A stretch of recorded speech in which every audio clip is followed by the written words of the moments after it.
En primer lugar, agradecer a los ponentes. Esta sesión va a ser claramente una sesión de divulgación de proyectos de sostenibilidad en polímeros.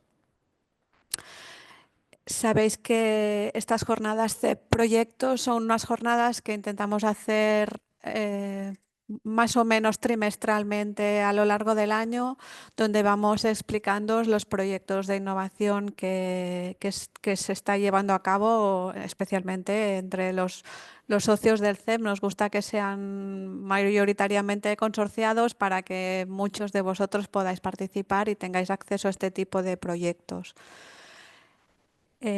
Habéis visto cuando habéis ido entrando que esta sesión se está grabando, por lo que luego la dejaremos colgada para que podáis verla si no habéis tenido ocasión, o para que podáis distribuirla entre aquellas personas que os parezca que les pueda interesar. También os distribuiremos las presentaciones que vais a escuchar durante estos momentos. Si tenéis preguntas, sí que será interesante que las vayáis poniendo en el chat de preguntas, no en el chat, sino en preguntas y respuestas que veis aquí debajo de la pantalla. Y después de cada una de las presentaciones haremos la pregunta para aquel ponente. Entonces, si luego os quedasen preguntas, se las haríamos llegar, pero pensad que los ponentes igual no estarán toda la mañana, por tanto es mejor que vayamos preguntando justo al ponente que está en aquel momento haciendo la presentación.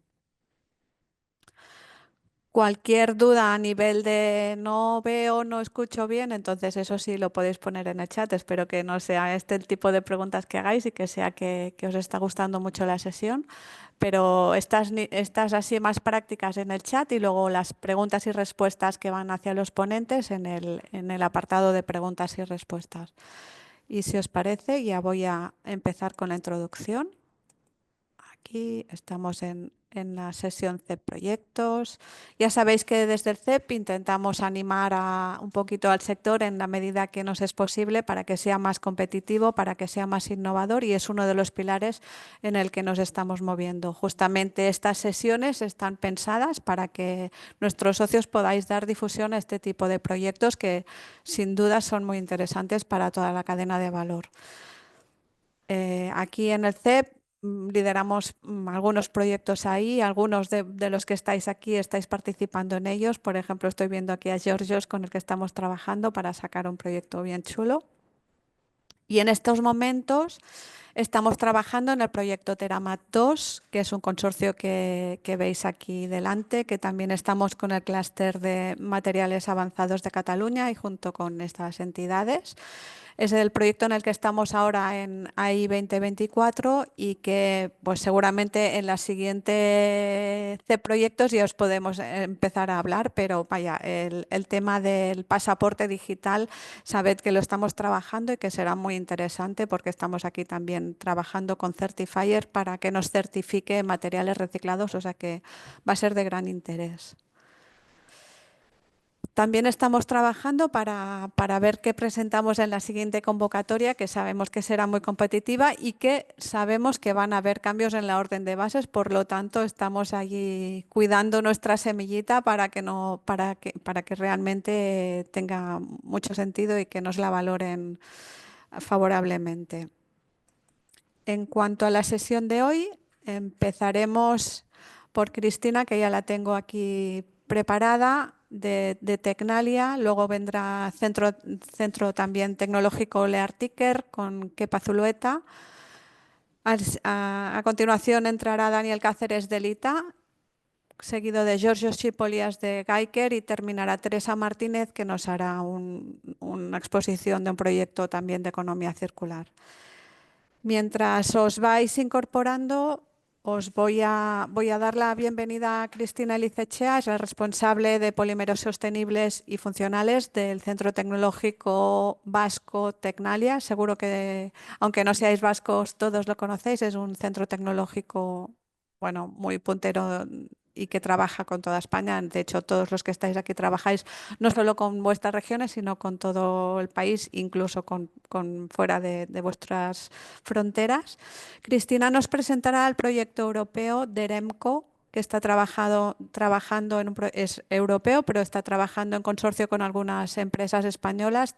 De hecho, está trabajando con Virsi Plastic, que también es un socio del CEP y que justamente mañana, aprovecho también para hacer su cuña, mañana tiene jornadas de innovación y seguro que presentará algún tema muy interesante. Virci Plastic, ya conocéis, son recicladores. Y en este proyecto, Cristina creo que nos explicará un poquito cómo pretendéis hacer un cambio de paradigma del reciclado de la industria de los composites.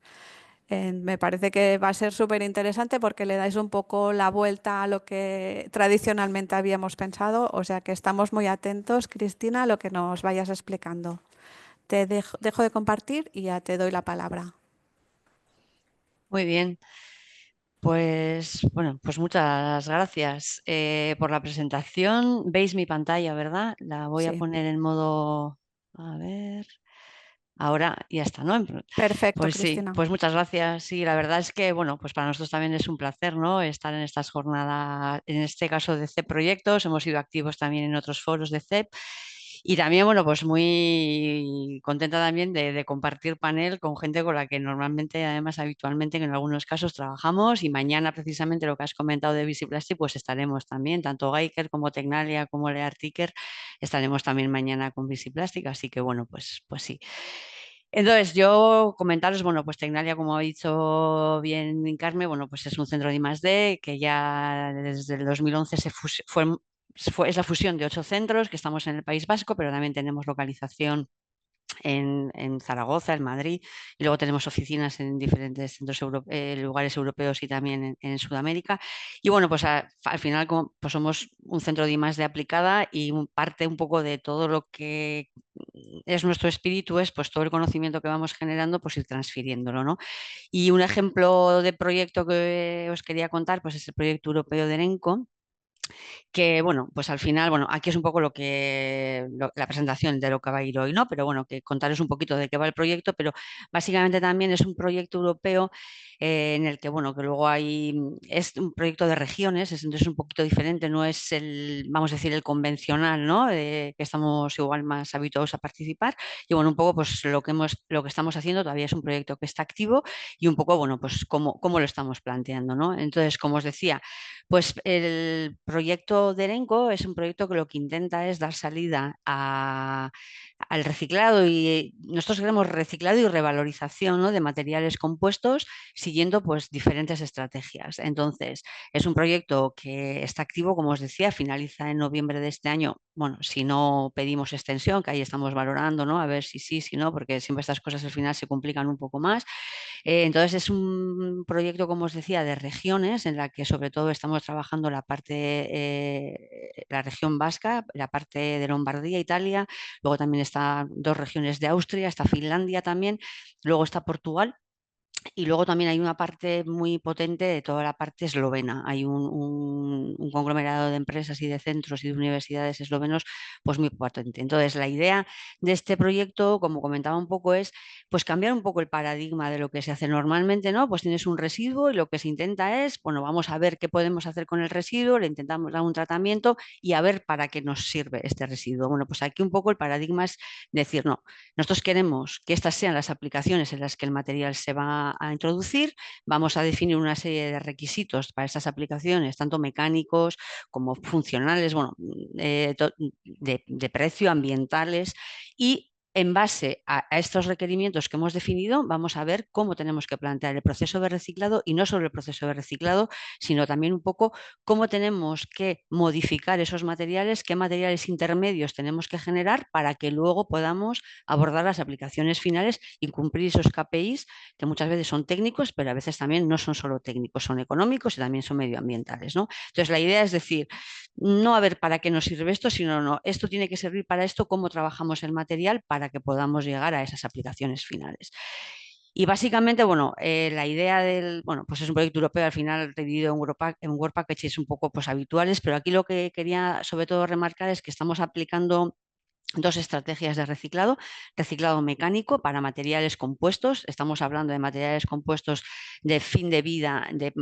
Hay un socio potente que es Enel Italia, que está dando las palas de aerogenerador, pero también lo que se está intentando ver es cada empresa qué residuos propios tiene y cómo se puede implementar la circularidad dentro de la empresa, ¿no? Es verdad que tenemos ciertos productos de mucho volumen y de mucho, bueno, que tienen gran cantidad de material para tratar, pero bueno, ahí también lo que estamos intentando ver es cómo cada empresa puede también un poco ser circular en su propio entorno, ¿no? Entonces, bueno, lo que os decía, dos estrategias: reciclado mecánico, reciclado termoquímico, en el que ahí Tecnalia está coordinando un poco toda esa actividad.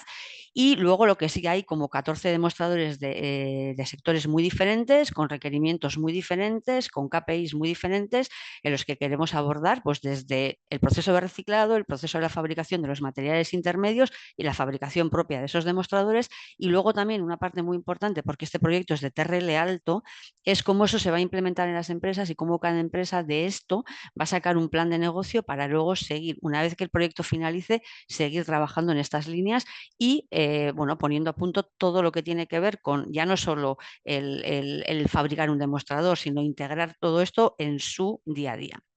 Entonces, ahora mismo el proyecto, como os decía, acaba a finales de noviembre de este año. Estamos ahí viendo un poco, porque estamos ahora un poco en la fase de la validación de los prototipos y bueno, y de un montón de tareas, sobre todo de la parte de los business plan de cada empresa. Y entonces, bueno, no sé si se nos alargará un poquito o no. Tenemos reunión en mayo y yo creo que ese va a ser uno de los puntos, si se alarga o no se alarga. Parece que de momento no, pero bueno, lo veremos. Y básicamente lo que yo os quería poner un poquito más en detalle es un poco la actividad que estamos haciendo desde el nodo vasco. Aquí la región que está representada es el País Vasco. Inicialmente nosotros lo que íbamos a hacer era trabajar sobre todo en todos los procesos termoquímicos para la revalorización de la fibra de carbono. ¿Por qué? Porque tenemos uno de los socios del proyecto, que es IDE, que es un fabricante de pieza aeronáutica, pues tiene un residuo aeronáutico, bueno, pues que ellos tienen desecho de producción, bueno, pues piezas que no salen bien, recanteado de piezas, bueno, pues cuando hacen todos los acabados las operaciones de acabado de las piezas. Inicialmente ese iba a ser el residuo que íbamos a tratar junto con Visiplastic. Bueno, también es verdad que luego también queríamos considerar un poco el residuo de las palas y ver un poco a ver si también tenía sentido valorizar el vidrio o no. Al final nos hemos centrado en los procesos termoquímicos para la fibra de carbono. Y ahí un poco lo que hemos hecho es, bueno, luego tenemos la figura de Visiplastic como reciclador, y aquí también ellos son recicladores mecánicos, pero bueno, ahí también se están poco a poco metiendo en diferentes procesos, y la idea era ver cómo podemos, una vez que tenemos los procesos optimizados desde el punto de vista de las pirólisis controladas, los parámetros, pues cómo eso se puede trasladar también. Y es verdad que luego cuando hemos tenido que hacer las cosas a nivel más volumétrico, había otro socio italiano que ha sido un poco el que ha podido ejercer eso, mientras nosotros aquí también nos posicionamos, porque la idea de todo esto es que en la región se desarrolle esa cadena de valor para que luego podamos seguir haciendo estas cosas. Y la idea era, bueno, pues a partir de esa fibra de carbono, ¿qué hacemos con esa fibra que está pirolizada? ¿Cómo la tratamos? Porque al final IDEC es fabricante de aeronáutica y lo que quiere es meter ese material en un formato que tiene que ser continuo o medianamente continuo, es decir, un tejido, un tejido no tejido, un tape. Bueno, entonces ahí era un poco, ahí es ese intermedio que tenemos que fabricar, y ahí, bueno, pues hemos trabajado también en colaboración con otros centros italianos que también son centros más textiles para fabricar esos materiales y que ellos puedan hacer su aplicación final. En el caso de Visiplastic lo que quiere también es posicionarse como un compounder. Entonces esa fibra corta pues la hemos tenido que adecuar, volver a tratar para poder hacer un compound termoplástico, de manera que, bueno, que podamos llegar a los requerimientos que nos hemos marcado en la aplicación de Visiplastic para utilización en sector de automoción, materiales técnicos. Entonces, esta era un poco la primera idea en la que hemos trabajado, que era la estrategia 2 del proyecto, pero es que luego también, analizando el residuo propio de IDEC, hemos visto que IDEC también tiene fibra seca, que ni siquiera es una fibra, que al final es un recorte cuando ellos hacen, ¿no?, pues sus cortes para las piezas, y es una cantidad importante de material que es fibra, que ahora mismo no se hace nada con ella, y que es una fibra que es virgen, porque al final, o sea, es una fibra que no ha pasado por ningún proceso, y hemos dicho, esto también habrá que revalorizarlo de alguna manera. Entonces, lo que hemos metido en la ecuación, esa fibra seca, y aquí hemos abordado procesos mecánicos, cómo adecuar, cómo cortar, cómo a partir de esa fibra qué podemos trabajar con esa fibra nuevamente en la implementación en tejidos, no tejidos, de manera que pueda volver a una aplicación de aeronáutica, y también esa fibra seca, cómo la podemos trabajar vía compounding para que Visiplastic también pues, pueda trabajar con esa fibra. Entonces, al final, de tener, vamos a decir, una estrategia, pues debido a analizando un poco el residuo que teníamos disponible, pues hemos llegado a trabajar en las dos estrategias. Entonces, esto que está aquí explicado un poco de manera, pues eso, más en detalle, ¿no? Pues de cómo han sido los pasos para poder llegar al demostrador final, pues esto está de una manera un poco más esquemática, ¿no? Teníamos los dos tipos de residuos, hemos tenido que hacer los procesos de pirólisis, los procesos de corte, ha habido que ajustar también los tamaños, la homogeneidad del material, luego hemos tenido que trabajar en aquellos procesos en los que la fibra no estaba tratada y pirolizada, volver a adecuar esa fibra con un sizing adecuado para que fuera combinada tanto para material termoestable como para material termoplástico, y en la mecánica, pues la que provenía de fibra seca, pues básicamente ha sido ajustar los cortes a los tamaños para que nos valiera tanto para fabricar tejido como para fabricar granza, ¿no? Entonces, vamos a decir, de una manera esquemática, este dibujo intenta, bueno, porque esto cada paso es un mundo, y bueno, intentar un poco explicar lo que ha sido el devenir del proyecto, ¿no? Entonces, para cada caso uso, os decía, IDEC es fabricante de pieza de aeronáutica y quería volver a meter, que es un hito también importante, su residuo en pieza aeronáutica. Está claro que por requerimiento aeronáutico no podíamos ir a estructuras primarias, bueno, pues una estructura secundaria, y bueno, pues la pieza que ha desarrollado pues es este estabilizador, ¿no? Que es el type tip, que es bueno, es que no sé muy bien cómo traducirlo, entonces, bueno, es como siempre trabajamos con esta nomenclatura. Entonces ellos al final lo que han tenido es, los KPIs era que tener que meter entre un 5 y un 25% de fibra reciclada en el volumen final de fibra, y ser acorde a los requerimientos mecánicos que exige la pieza de automoción, de aeronáutica, perdón, en el caso de IDEC. Y entonces, un poco los pasos que hemos seguido cuando os decía la estrategia 2, que era, aunque está al revés 2 y 1, pues que la 2 era la primera, la que teníamos en el proyecto definida, pues ha sido eso, ¿no? Ajustar los ciclos que tenemos que hacer, tenemos los residuos, se ajustan los ciclos, tenemos la fibra, qué size le damos, cómo fabricamos el mat o el tejido no tejido en este caso, y vamos al RTM convencional para fabricar esta pieza. Y en la otra, pues tenemos la fibra seca, nuevamente cómo la tratamos, cómo la adecuamos para poder fabricar por RTM la pieza, en este caso, pues que es la misma pieza, ¿no? Con las dos estrategias se ha hecho la misma pieza. Entonces, pues básicamente lo que hemos trabajado es en poner a punto todos esos procesos, en optimizar la fabricación de esos productos intermedios, que es un poco el kit de la cuestión, ¿no? Como a partir de fibra corta podemos llegar a fibra que tiene una presentación continua. La fibra sigue siendo corta, pero bueno, se trenza, se trata, se combina con binder, con el sizing en los casos en que sea pirolizada. Tenemos que trabajar también, porque al final estamos construyendo materiales que no conocemos qué permeabilidades tienen, ¿no? Entonces, al final, luego esos materiales tienen que ser impregnados por resinas epoxi, que tienen una viscosidad alta. Entonces, vamos a decir, todas esas son las tareas que hemos ido haciendo, hemos caracterizado todo el material para ver qué prestaciones tiene, primero en placa plana, antes de ir a la fabricación del demostrador, y eso es un poco, pues, todas las cadenas, todas las actividades que hemos desarrollado para la fabricación de este prototipo, y ahora mismo este prototipo está en fase de validación de prototipo. Vamos a decir, a nivel mecánico de placa hemos llegado, bueno, y simplemente, pues de una manera un poquito más visual, ¿no? Pues eso, tenemos los recortes, cómo ajustamos en el caso de la fibra pirolizada, a partir de la fibra corta hacemos los tejidos, en este caso tenemos que dar un sizing cuando la fibra es pirolizada, cuando venimos de fibra que es de tratamiento mecánico de fibra seca no es necesario, estudios de permeabilidad importantes para poder asegurar que luego este tejido va a poder ser impregnado por la resina, valorar mecánicamente, porque como veis, pues la altura, o sea, los mats que se fabrican con este tipo de pieza, de material reciclado, bueno, pues tienen un volumen importante, hay que asegurar que luego podemos comprimir ese material para luego poder hacer la inyección. Nos hemos fabricado las placas para ver el comportamiento mecánico de las placas, y luego ya hemos llegado a la fabricación del prototipo, ¿no? Entonces, bueno, pues se ha podido fabricar, la conclusión es que hemos podido fabricar desde el punto de vista de fabricabilidad. Sí que hemos tenido que ajustar un poco los volúmenes de fibra reciclada, porque os decía, porque al final la compresividad de ese material pues, está un poco más limitada, y en este momento estamos haciendo todas las valoraciones de lo que es el prototipo final. Si nos movemos al caso de Visiplastic, pues Visiplastic lo que tenía claro es que ellos lo que quieren es poner a punto los procesos tanto de reciclado mecánico que ya los tienen, pero también bueno, pues ir un poco dando un paso más e intentar implementar otro tipo de procesos pues, en sus instalaciones para también pues, ser un reciclador no solo mecánico, sino también un poco más complementario para otro tipo de residuos, ¿no? Y aquí lo que queríamos era también incluir un porcentaje pues, superior al 20% de fibra reciclada con KPIs de piezas estructurales de automoción que a día de hoy se fabrican por inyección.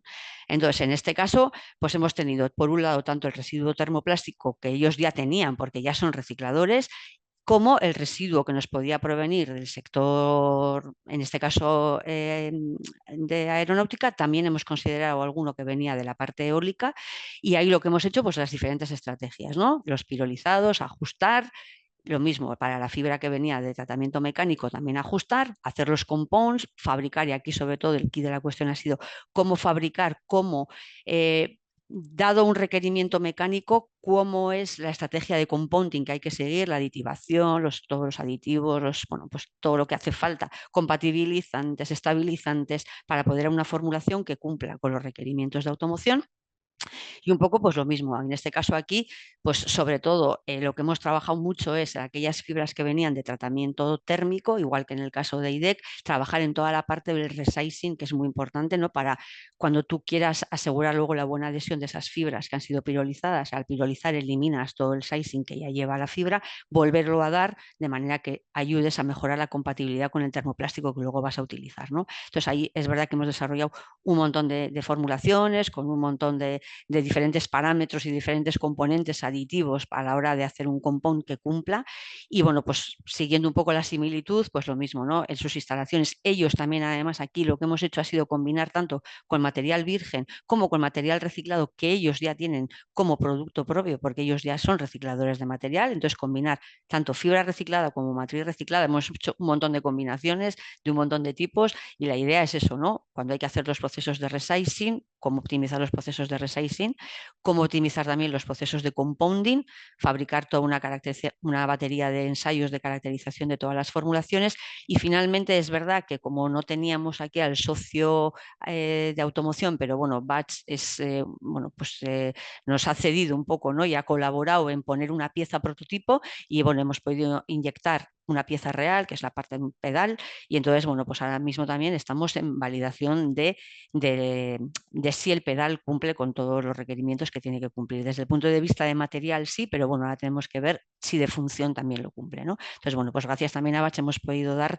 el salto de fabricar el componente, aunque aquí era el compounding, el resultado, vamos a decir, pero hemos podido llegar a una pieza representativa de esta tipología de piezas de automoción de alta prestación.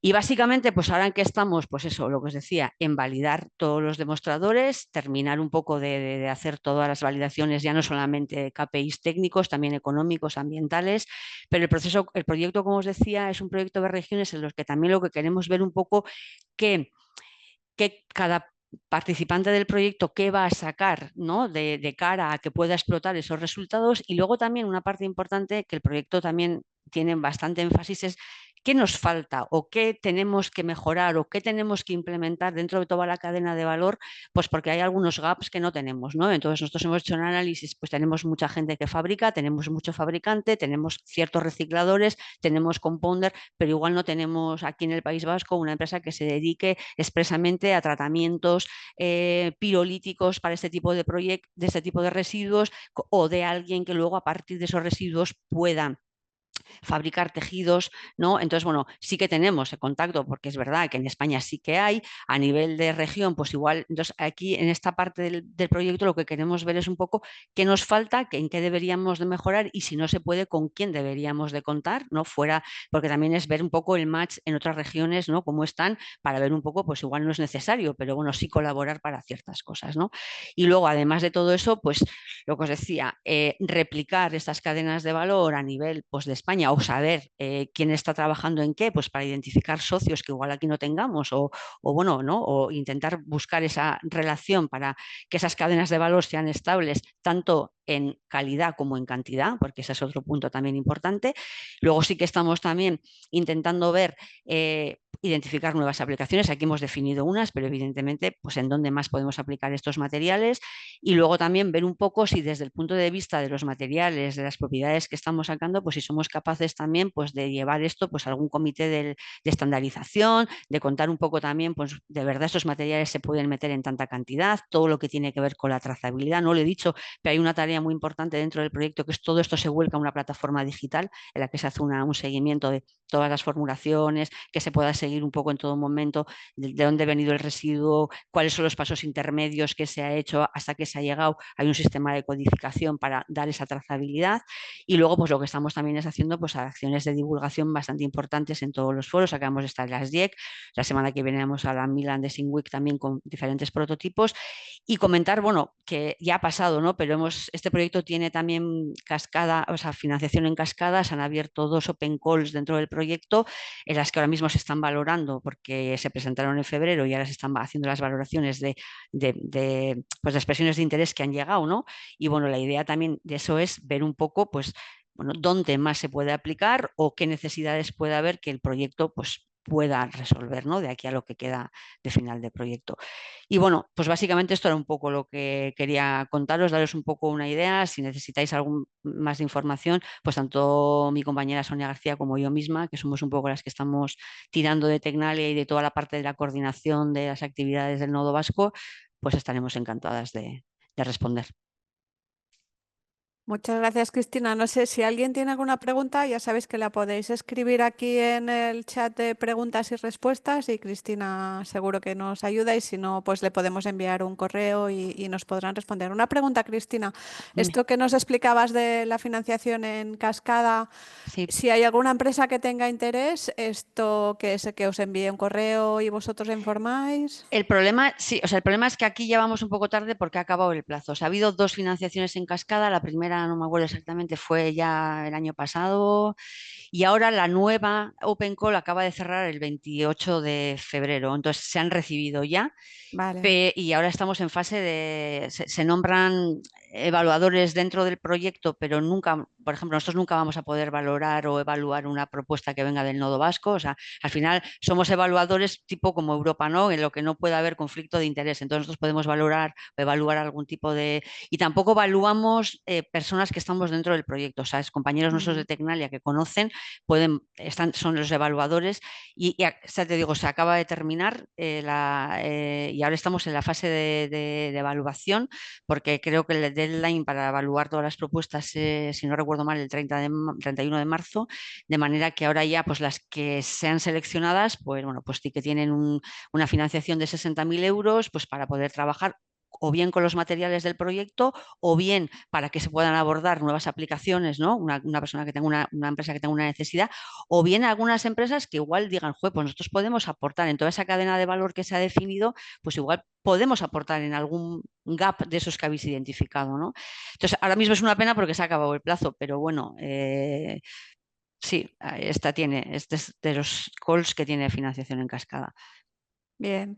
Mira, por aquí Georgios nos hace una pregunta. Dice, en el caso de la fibra reciclada por pirólisis, Ujú. ¿el resizing mejora las propiedades mecánicas? ¿Habéis intentado alinear las fibras para hacer un tejido?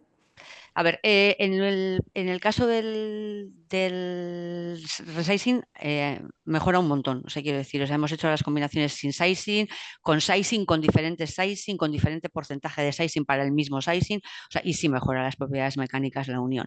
El hecho de alinear, es verdad que estamos trabajando en ello, sí que hemos alineado parcialmente. Nosotros nos hemos focalizado más en la parte más de la fibra corta para compounding. Es verdad que sí que se ha alineado en algún tipo, hemos hecho nuestros pinitos para hacer esos tejidos no tejidos, y ahí sí hemos intentado alinear, y sí, sobre todo pensando en la aplicación de IDEC para luego aplicaciones de RTM, pero el sizing sí, tanto para termoestable como para termoplástico, ¿eh?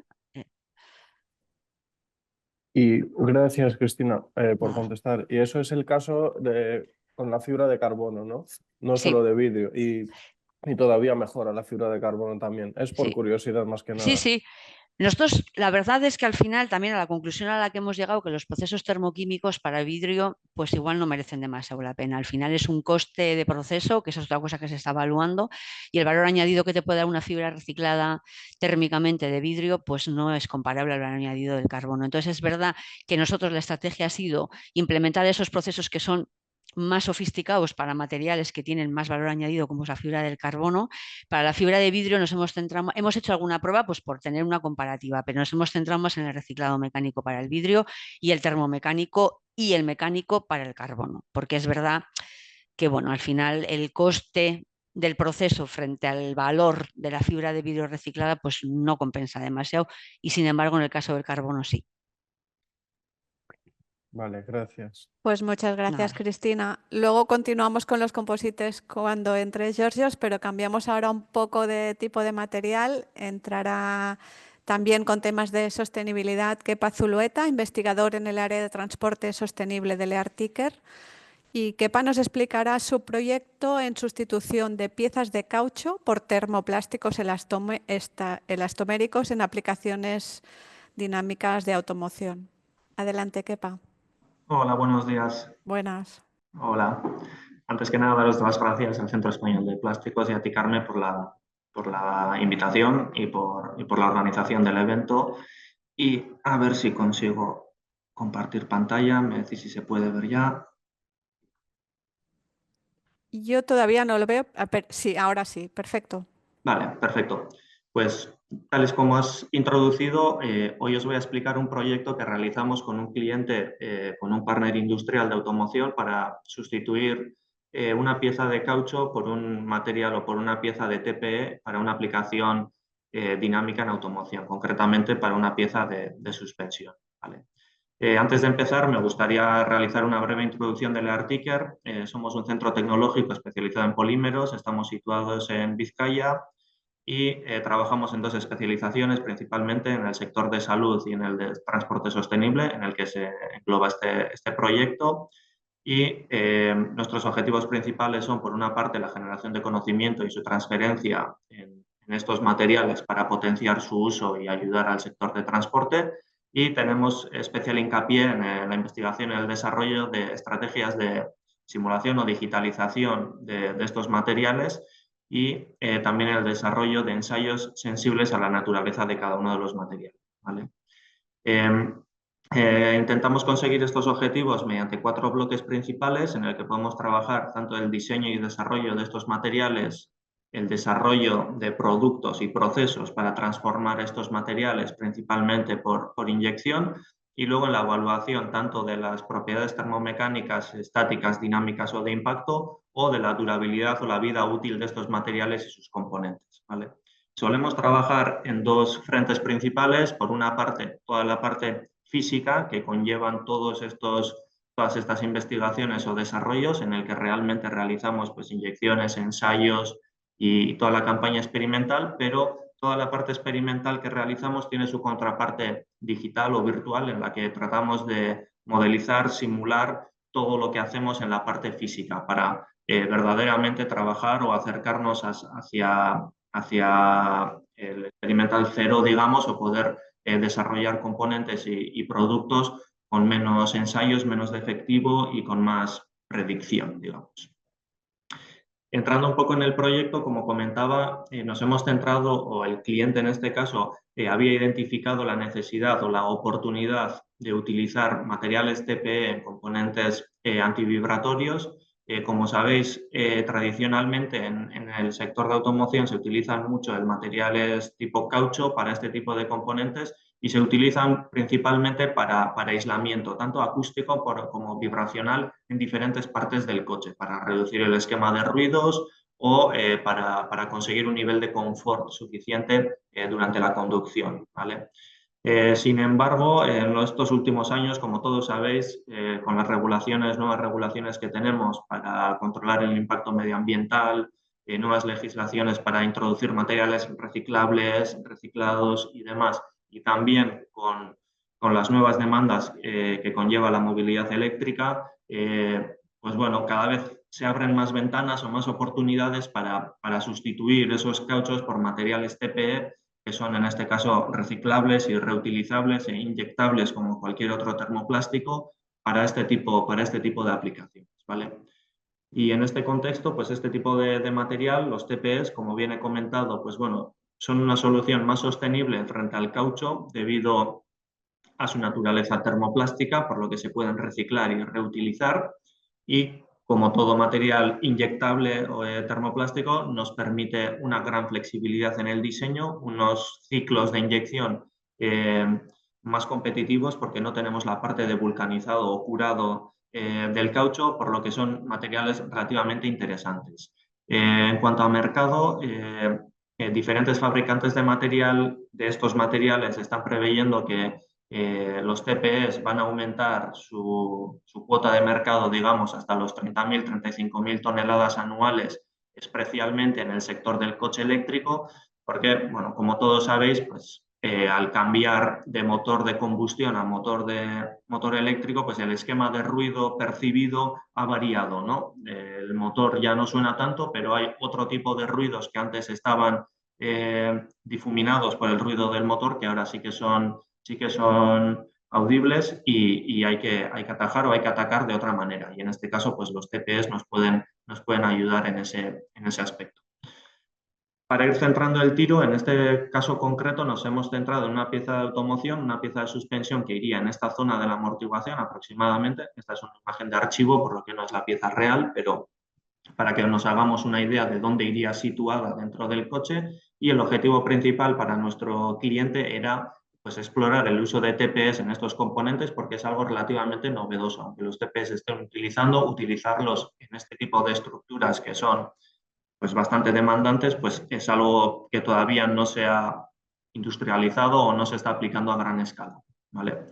Por lo tanto, los objetivos del proyecto han sido, como he comentado, el principal, analizar hasta qué punto estos materiales son ideales o utilizables en este tipo de aplicaciones para reducir las vibraciones en componentes de automoción. Un segundo objetivo que teníamos nosotros internamente era validar nuestra metodología de desarrollo virtual para ver si conseguíamos resultados coherentes y utilizables con estos materiales. Y por último, un objetivo que está englobado en los otros dos, pero lo hemos puesto explícitamente porque es algo muy comentado por todos nuestros partners y era también comprobar el comportamiento a fatiga de estos materiales frente al caucho, ¿vale? Porque el comportamiento a fatiga del caucho pues es algo más conocido, más estudiado, entonces la gente suele estar más tranquila, digamos, con el caucho en este tipo de aplicaciones. Vale, para desarrollar el proyecto realizamos 3 fases principales. Empezamos por la fase del material, en el que hicimos una selección del material para que cumpla con todas las especificaciones definidas por el cliente y después realizamos todas las caracterizaciones del material necesarias para su posterior modelización. El core del proyecto fue la segunda fase, el prototipado virtual, en el que, tal y como he comentado previamente, nos enfocamos en desarrollar el componente sin ninguna parte experimental, digamos, sin hacer ninguna prueba en ningún prototipo, es decir, desarrollar todo el prototipo de manera virtual, confiando en diferentes simulaciones, por una parte la simulación estructural y la simulación de proceso, para que nos ayude en el diseño de producto y cerrando el triángulo poder desarrollar un componente con una fiabilidad suficiente como para no tener que iterar, digamos, prueba y error, diferentes diseños, ensayos y rediseños, ¿vale? Y por último, la fase de validación. Una vez realizado el prototipado virtual, hemos inyectado varios prototipos de esta pieza y hemos realizado los ensayos correspondientes para de verdad comprobar que el material y la pieza cumplen con las especificaciones descritas. En cuanto al material, hemos seleccionado un material del proveedor de material Celanese. Es un termoplástico elastómero, en este caso un TPV, y son, en este caso, materiales específicamente diseñados para este tipo de aplicaciones en las que las propiedades dinámicas o vibratorias son de verdad importantes, ¿vale?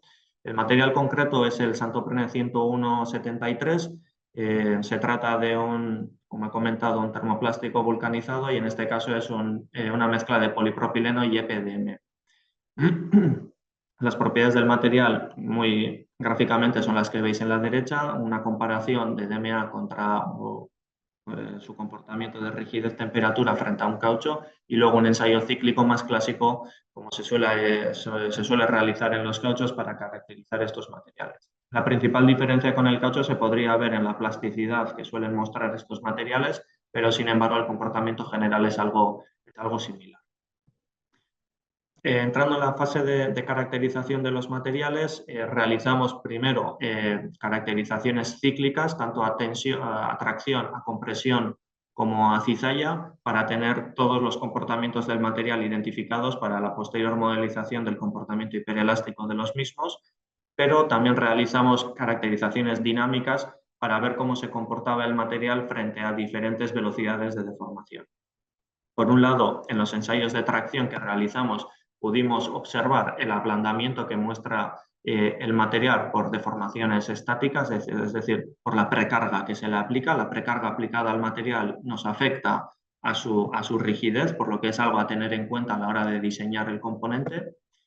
Por otra parte, el llamado efecto Pain, es decir, la amplitud de la vibración o de la carga cíclica que aplicamos también nos afecta a la rigidez, por lo que es otro segundo factor importante a mantener en cuenta para el desarrollo del componente. Y por último, algo más conocido que pasa en la mayoría de materiales poliméricos, pues la rigidificación dinámica, es decir, a medida que aumentamos la velocidad de formación o la frecuencia, pues la rigidez del material sube, ¿no?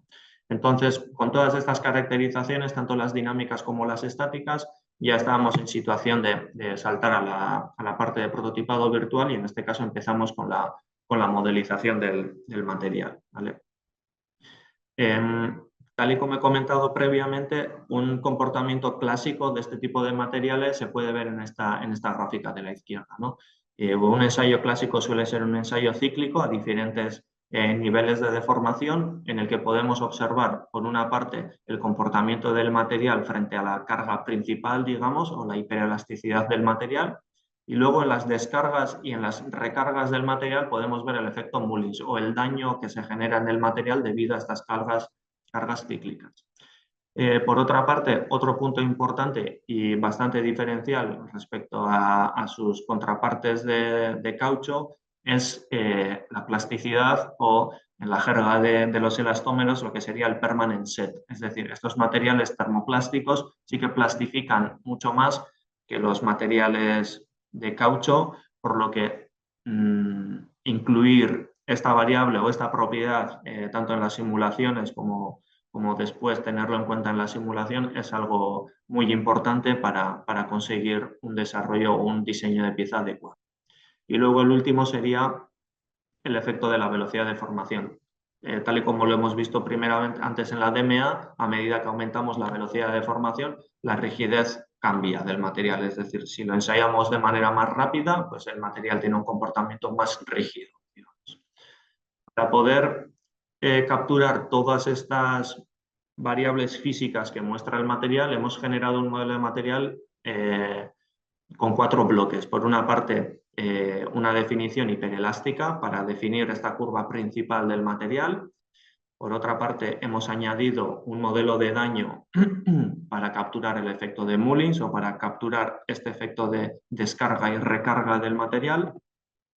Después, una plasticidad general para capturar el permanent set que muestran los materiales. Y por último, para capturar su dependencia a la velocidad de formación, hemos utilizado una serie Prony, en este caso asumiendo una viscoelasticidad lineal, que bueno, no es del todo correcto, bueno, es una asunción un poco atrevida, pero es, digamos, la asunción o el modelo de material que nos da un poco el equilibrio adecuado para poder simular esto con un error relativamente asumible.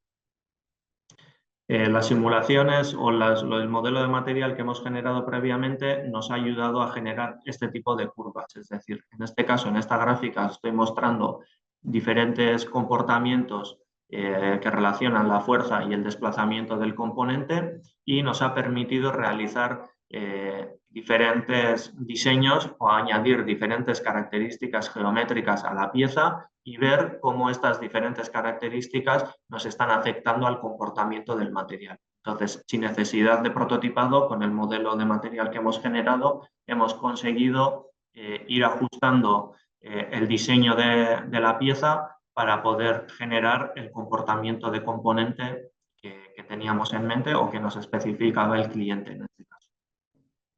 Por otra parte, algo parecido, pero con las propiedades dinámicas de la pieza. Aquí podéis ver la comparativa de dos curvas. La verde sería una curva de estas, que es una curva estática de fuerza de desplazamiento, y después en azul una curva dinámica. En este caso sería un desplazamiento o una carga cíclica a 150 Hz. Y el ratio de estas dos rigideces, la rigidez dinámica frente a la rigidez estática, pues es un ratio importante a considerar para capturar o para predecir de manera correcta cómo se va a comportar el componente y el material a estas frecuencias.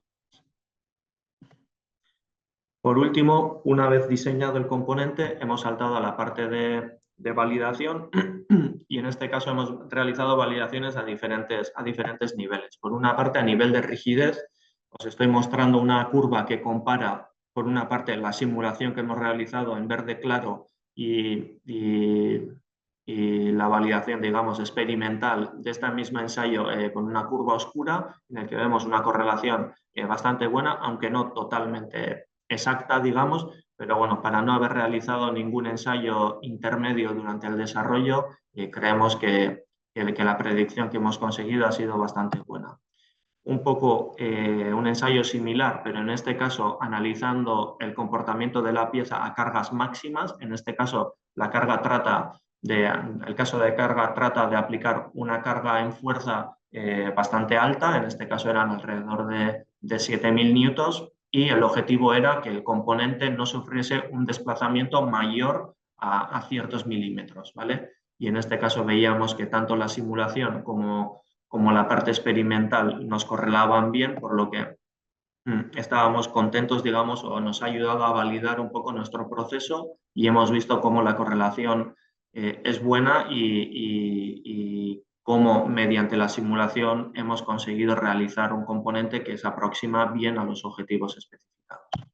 Y por último era la simulación o la correlación a fatiga. En este caso teníamos 3 diferentes cargas a fatiga. Os estoy mostrando la carga intermedia, que eran 150.000 ciclos, y en este caso el objetivo era que el componente no sufriese una pérdida de rigidez mayor al 30% antes de la fatiga y después de la fatiga. Y en este caso estamos obteniendo un valor aproximadamente de 20% de pérdida de rigidez, por lo que en este caso el material seleccionado también cumple de manera correcta con las especificaciones. No os estoy pudiendo mostrar los valores exactos en ninguno de los casos, porque al ser un proyecto con cliente los resultados son confidenciales, pero creo que estas imágenes son suficientemente representativas como para validar el proceso y ver que el trabajo realizado de verdad ha sido adecuado, bueno, ha correlado bien con las expectativas del cliente. Para terminar, un breve resumen y las conclusiones en comparación con los objetivos que hemos especificado al principio de la presentación. Y bueno, con la validación que hemos realizado, tanto el cliente como nosotros creemos que los materiales TPE están mostrando buenas perspectivas para ser aplicados en este tipo de componentes. Tenemos que tener en mente que el componente desarrollado en este proyecto es un componente relativamente primario o principal en la suspensión, por lo que estos buenos resultados abren muchas posibilidades para su aplicación en la industria. Por otro lado, el objetivo interno que teníamos de validar nuestra metodología de desarrollo de estos componentes también ha sido satisfactorio. Como hemos visto, tanto la caracterización del material, la modelización del material y después el desarrollo virtual han dado buenos resultados y la correlación con el experimental ha sido buena. Entonces, en ese aspecto hemos validado también nuestra metodología. Y en el último caso, no hemos realizado una comparación directa de la vida-fatiga entre el componente de caucho y el del TPE, pero se ve que el componente que hemos desarrollado cumple con las especificaciones del cuaderno de cargas del cliente, por lo que también la vida a fatiga o el comportamiento a fatiga de estos materiales ha sido satisfactorio y validado. Por mi parte, esto ha sido todo. No sé cómo ha ido de tiempo, creo que un poco rápido quizás, pero Bueno, de hecho, la has clavado, qué pasa. así, bueno, cualquier pregunta, Muchas estoy gracias. a No sé si disposición. alguien tiene alguna pregunta. Yo sí que te quería preguntar, entonces, vaya, es súper bien, ¿no? O sea, los resultados son espectaculares. Entiendo que ahora el siguiente paso es que vuestro cliente homologue con el taller, con el OEM, ¿no? Este tipo de material para estas aplicaciones. Sí, de hecho ahora es la fase en la que estamos. Nosotros estamos un poco en stand-by, el cliente está hablando con su cliente, digamos, en este caso, con, no sé si es un OEM o un Tier 1, y sí, él está en fase de negociación, está enseñando los prototipos y, bueno, si si le convence, digamos, o los resultados son suficientemente buenos para ellos, pues bueno, lo siguiente ya sería lanzar una fabricación o elegir una aplicación ya concreta en un coche específico. Sí. Porque así a priori os parece que otro tipo de pieza igual, porque esta a lo mejor es bueno, está muy estudiada para que no haya problemas, pero entonces se podría hacer extensible a otro tipo de piezas, no digo a los neumáticos, pero en general a otros tipo de piezas que habitualmente estamos acostumbrados a ver en caucho o La parte del neumático no hemos entrado y diría que está un poco descartada por los requerimientos de abrasión y demás que tienen los neumáticos, pero sí que estamos utilizando estos materiales y la metodología que hemos desarrollado en otro tipo de aplicación en el sector del automóvil y todos son un poco relacionados con la suspensión y amortiguamiento, pero en diferentes partes del coche con diferentes requerimientos, por lo que sí, nosotros sí que estamos notando que hay cierta demanda o que bueno, la gente sí que está abriendo la puerta a estos materiales frente al caucho para desarrollar o para volcar diferentes componentes a este tipo de materiales. Sí, sí. Sí que se prevé o bueno, sí que se nota un poco de movimiento en ese sentido. Sí. pues muchas gracias, Kepa. Estaremos atentos a esos movimientos y intentaremos explicaros. Muchas Venga, gracias. gracias a vosotros. Pues si os parece, veo que no hay más preguntas. Vamos a dar paso a Daniel Cáceres, técnico de I+D en el ITA, en el Instituto Tecnológico de Aragón, también relacionado con tema de plásticos sostenibles, pero Daniel nos presentará el proyecto Ambiance, donde Sí. pretendéis trabajar hacia una economía circular, pero esta vez a través de productos bio, totalmente reciclables y para aplicaciones urbanas. Adelante, Daniel. Sí, exacto. Voy a compartir la pantalla. Sí, Cuando la veáis, eh, me avisáis. sí. Compartir. Vale, yo ya la veo. Si ahora la pones completa. Listo. Vale, pues bueno, a ver, mi nombre es Vale, Daniel. perfecto. Ya, perfecto. Trabajo en el Instituto Tecnológico de Aragón, específicamente en el Departamento de Integridad Estructural y Fatiga de Componentes.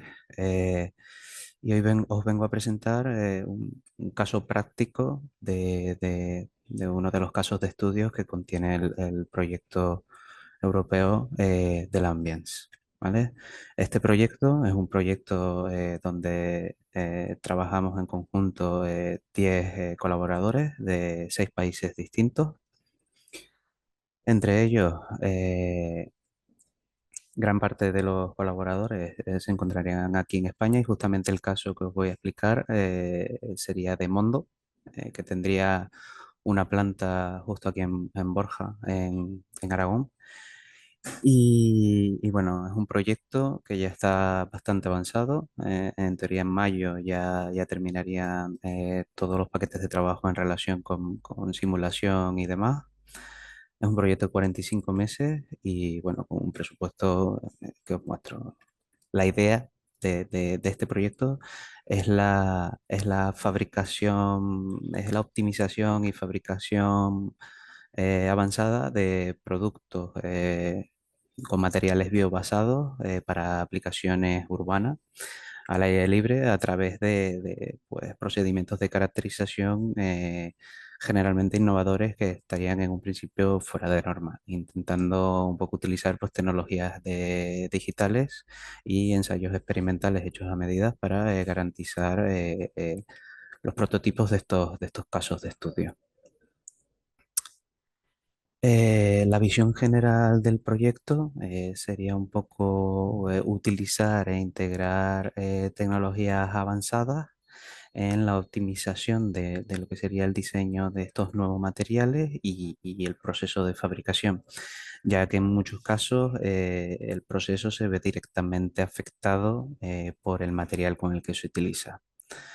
Y junto a esto, aprovechar estos nuevos materiales para mejorar la producción de estos productos, un poco darles ese sentido de materiales biobasados que sean reciclables, porque la verdad es que en temas de plásticos muchos de los productos se generan una cantidad ingente de residuos y pues lo que se intenta es minimizar este efecto con el objetivo final de tener una economía circular, que podamos utilizar materiales reciclados en vez de una continua producción de material virgen. Los objetivos particulares del proyecto pues, sería reducir la huella ambiental de cada uno de los procesos de estudio en al menos en un 70%. Sería 3 aplicaciones, ¿vale? Una que sería de Mondo en la fabricación de filamentos para césped artificial, que es el caso en el que me voy a centrar. Luego con Setka, que es otra empresa que su prototipo sería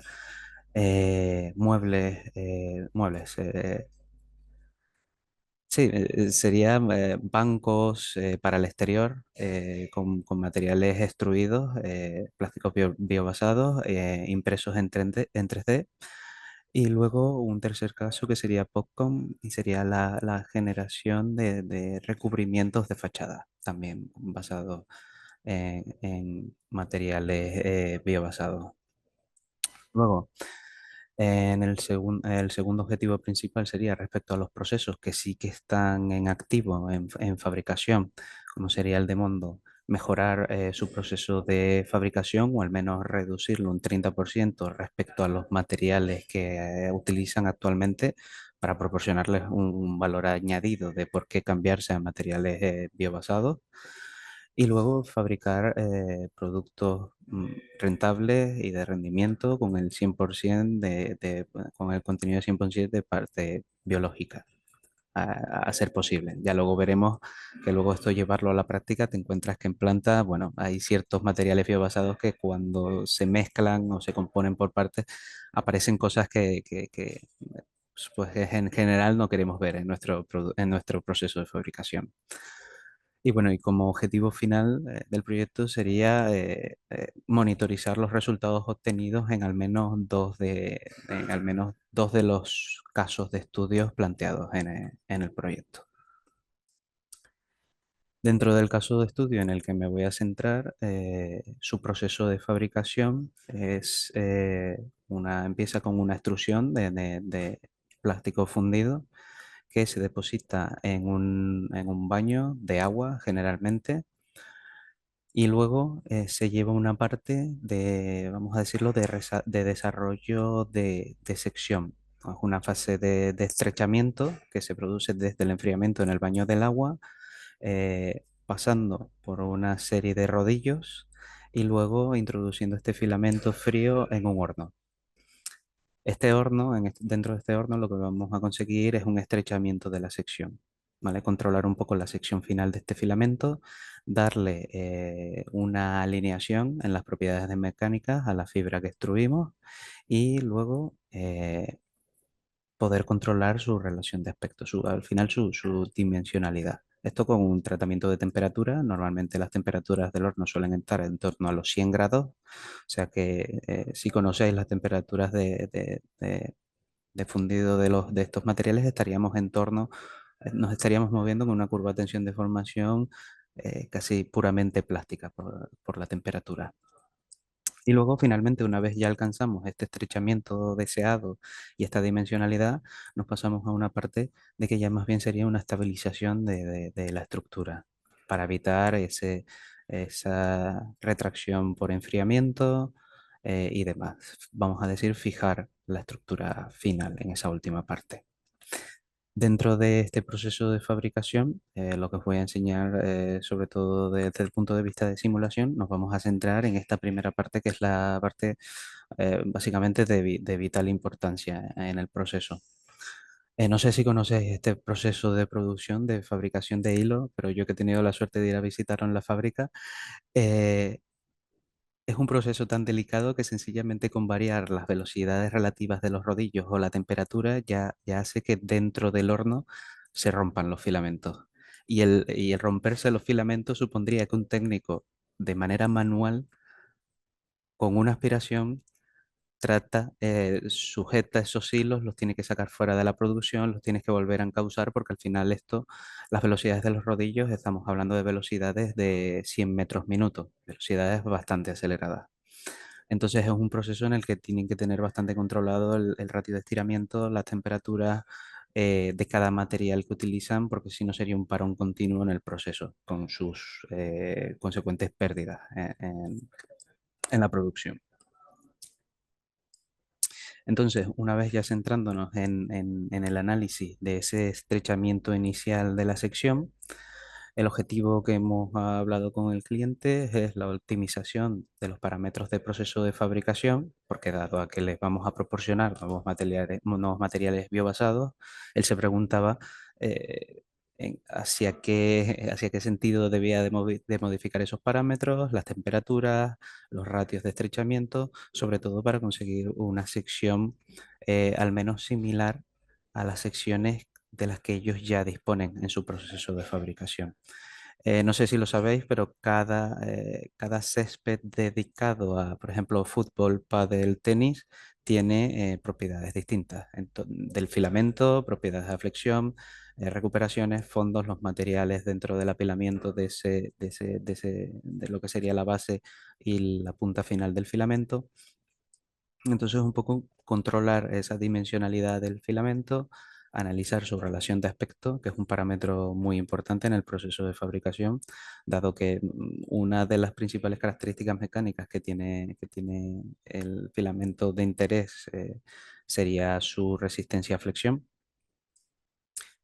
Y aparte ya por último, respecto al sistema de producción, pues una posible reducción de costes de producción respecto a los materiales biobasados con los que utiliza.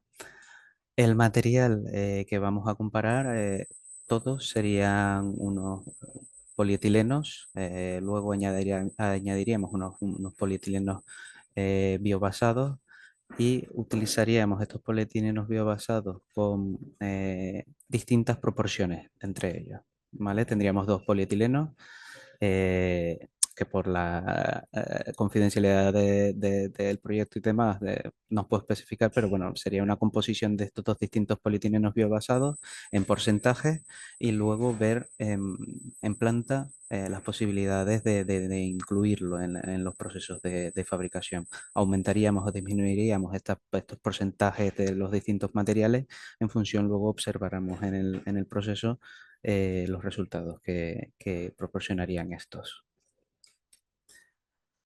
Una vez ya hemos desarrollado y seleccionado estos dos polietilenos biobasados, lo que hicimos, sobre todo para la parte de simulación y la predicción de esta relación de aspecto y de estos parámetros de fabricación, fue una caracterización experimental. Dentro de esta caracterización hemos seleccionado la tracción uniaxial porque es el mecanismo principal del estrechamiento que hace en el proceso de fabricación. Y bueno, con el objetivo un poco de ilustrar lo que pasa dentro de un polímero cuando este se es sometido a una tracción uniaxial, he incluido esta imagen que además es bastante ilustrativa. Como todos sabemos, los polímeros tienen dos tipos de cadenas, unas cadenas amorfas y unas cadenas cristalinas, que si lo sometemos a una tracción, lo que hacemos es una primera parte, someter las cadenas amorfas a una tracción, las cadenas cristalinas no son sensibles a estas tracciones, sencillamente se acomodan. Esta tracción tendría deformaciones totalmente recuperables y luego cuando pasamos el punto de fluencia, se podría llamar, al segundo punto, ya las cadenas cristalinas empezarían a acomodarse, las deformaciones ya no serían totalmente recuperables, ya tendríamos un poco de deformación elástica y las cadenas cristalinas se alinearían en dirección de la tracción, ¿vale? Para pasar a un tercer punto que sería un punto de dislocación de cadenas cristalinas, ya tendríamos unas cadenas un poco más alineadas con el sentido de la tracción y si aumentamos esa tracción que en un principio esto sería un gráfico de tensiones y deformaciones nominales, se produciría un estrechamiento de la cadena, la tensión disminuiría, pero si lo pasamos a reales, la tensión seguiría aumentando. Seguiría aumentando hasta el punto que llegamos a la parte final o la parte de rigidización del material y es cuando ya esas cadenas cristalinas están totalmente alineadas con las cadenas amorfas y se produce una rigidización del polímero, ¿vale? Normalmente en el proceso de fabricación que tendríamos en el de filamentos de estos materiales llegaríamos a estos rangos de deformaciones con 400-450% de deformación. O sea, lo deformaríamos bastante. Experimentalmente, debido a las geometrías de muestras utilizadas y demás, hemos desarrollado un sistema de pinzas junto a Swiss Roel diseñadas específicamente para poder ensayar filamentos extraídos desde los puntos de interés, con el objetivo de poder tener una sección de partida y poder extrapolarlas a un modelo de simulación de esa zona aislada del proceso. Tendríamos muestras extraídas desde el punto previo de horno y primeros rodillos de estrechamiento y tendríamos otras muestras extraídas para comparar los resultados del modelo de simulación justo después del horno, en esos rodillos también. Hemos llevado a cabo una caracterización de esos filamentos, hemos obtenido unas curvas de tensión de formación con distintas temperaturas dado que pasamos de temperatura ambiente, unos 24 grados, a los 100 grados dentro del horno. Entonces hemos caracterizado un abanico de temperaturas de 23, 40 y 80 y hemos estimado que por el tiempo de residencia en el horno y por la velocidad del proceso, la temperatura de consigna o lo que sería del horno no sería totalmente alcanzada por el filamento y bueno, consideramos que con un 80% ya tendríamos más o menos la temperatura con la que sale el filamento. Y luego, por base a un cálculo, suponiendo que la deformación se produce de manera progresiva en el horno y dado que no nos interesa la evolución de temperaturas dentro de él, porque claro, esto es un sistema acoplado, al final mientras más lo sometamos a tracción, la sección varía, entonces la temperatura y las conductividades variarían, o sea, sería una simulación dinámica, pero como nos interesa punto inicial y punto final, sencillamente lo hemos supuesto como que se produce de manera homogénea, ¿vale?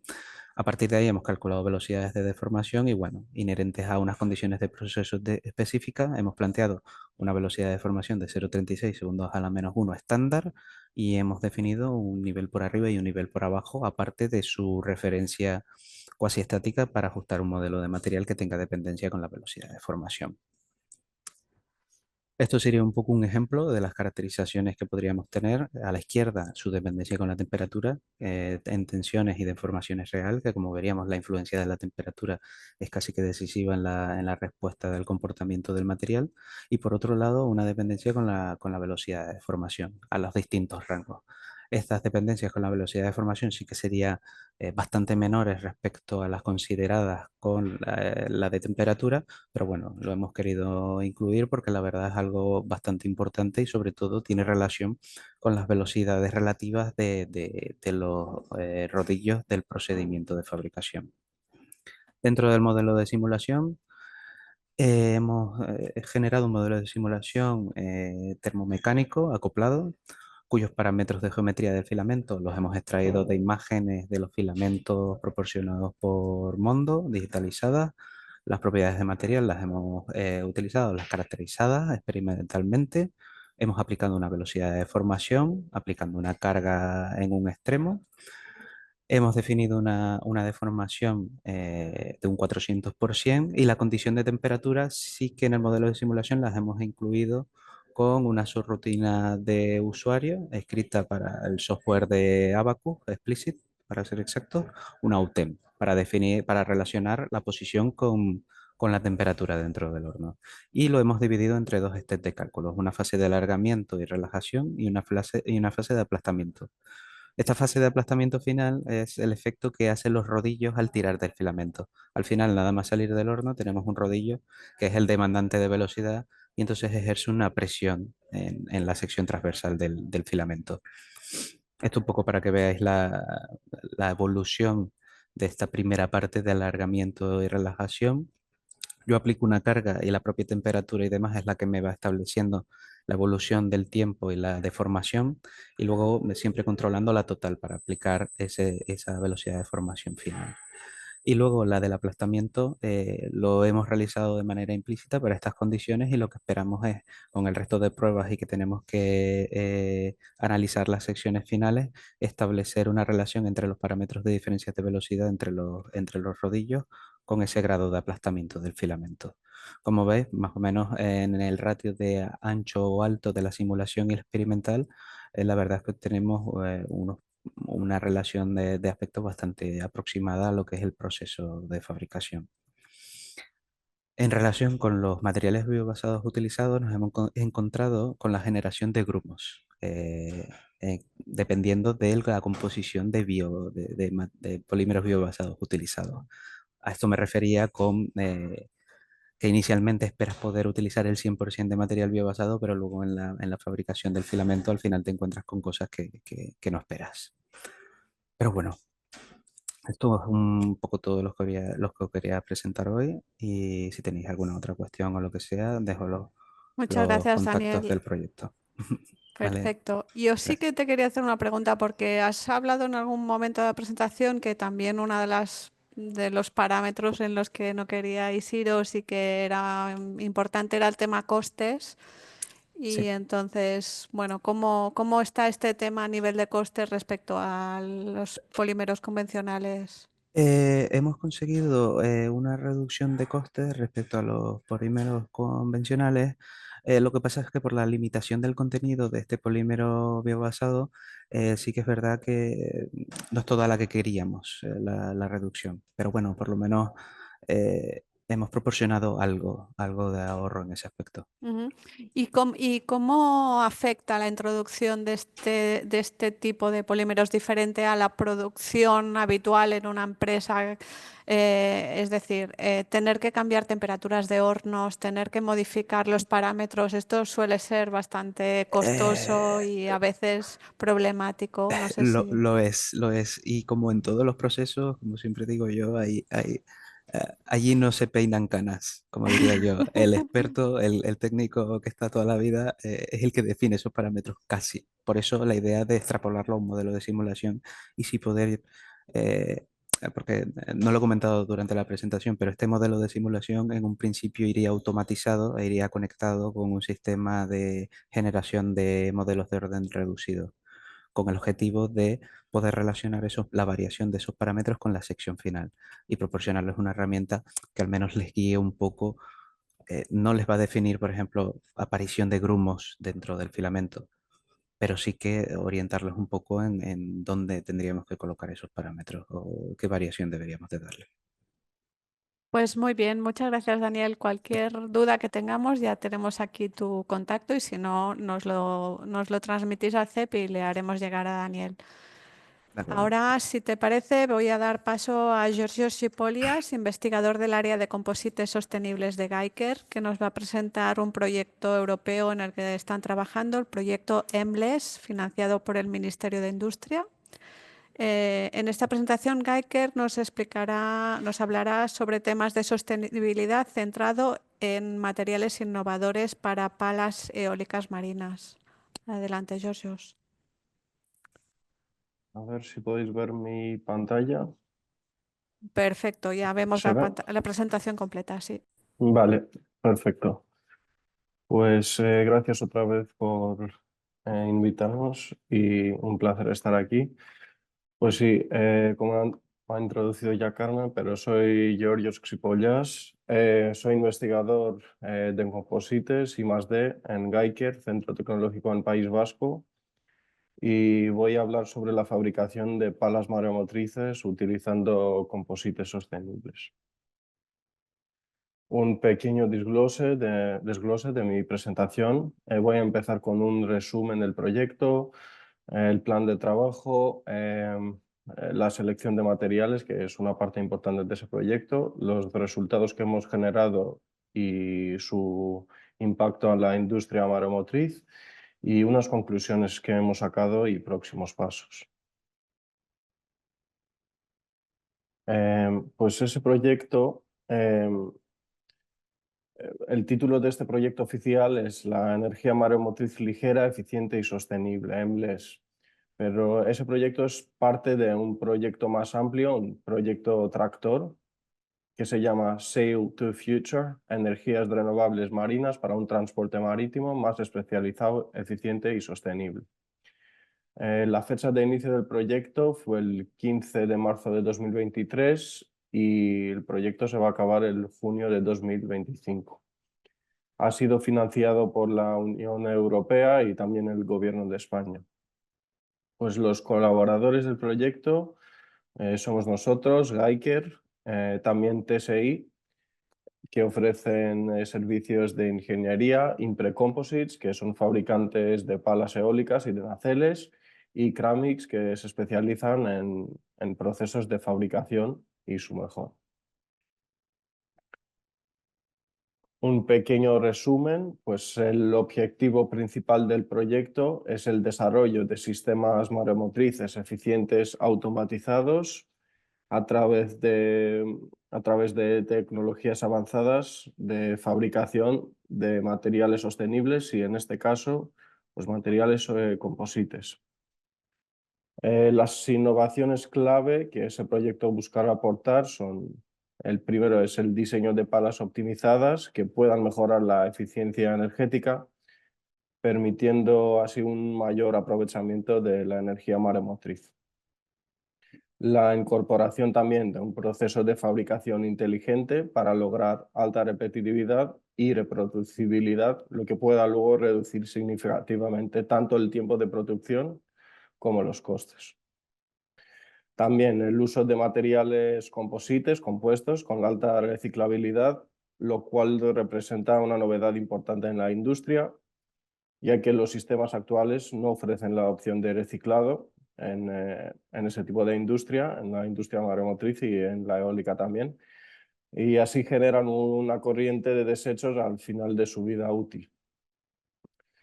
También pues la tecnología avanzada utilizada en el proyecto, maximiza el rendimiento. Así optimiza la generación de energía renovable, especialmente la energía mareomotriz, que actualmente está infrautilizada en comparación con la energía eólica. Pues el proyecto está dividido en 5 paquetes de trabajo. El primer paquete de trabajo se refiere a las especificaciones del material y el proceso. En este caso es un proceso de infusión. Y pues la búsqueda bibliográfica también. El paquete 2 se refiere a la caracterización de materiales y el estudio de los parámetros de infusión. Paquete 3, pues desarrollar un proceso de infusión controlado y automatizado, más inteligente y sensorizado.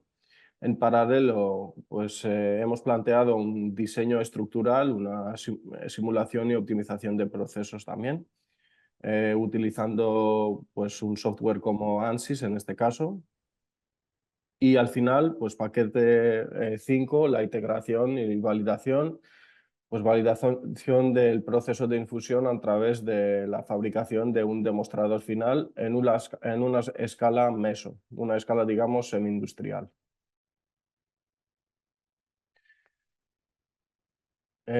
Seguimos con la selección de materiales, que como os he comentado ya es una parte importante de ese proyecto. En este caso hemos elegido una resina de naturaleza acrílica termoplástica, que es una resina novedosa, es de la casa Arkema, la Helium.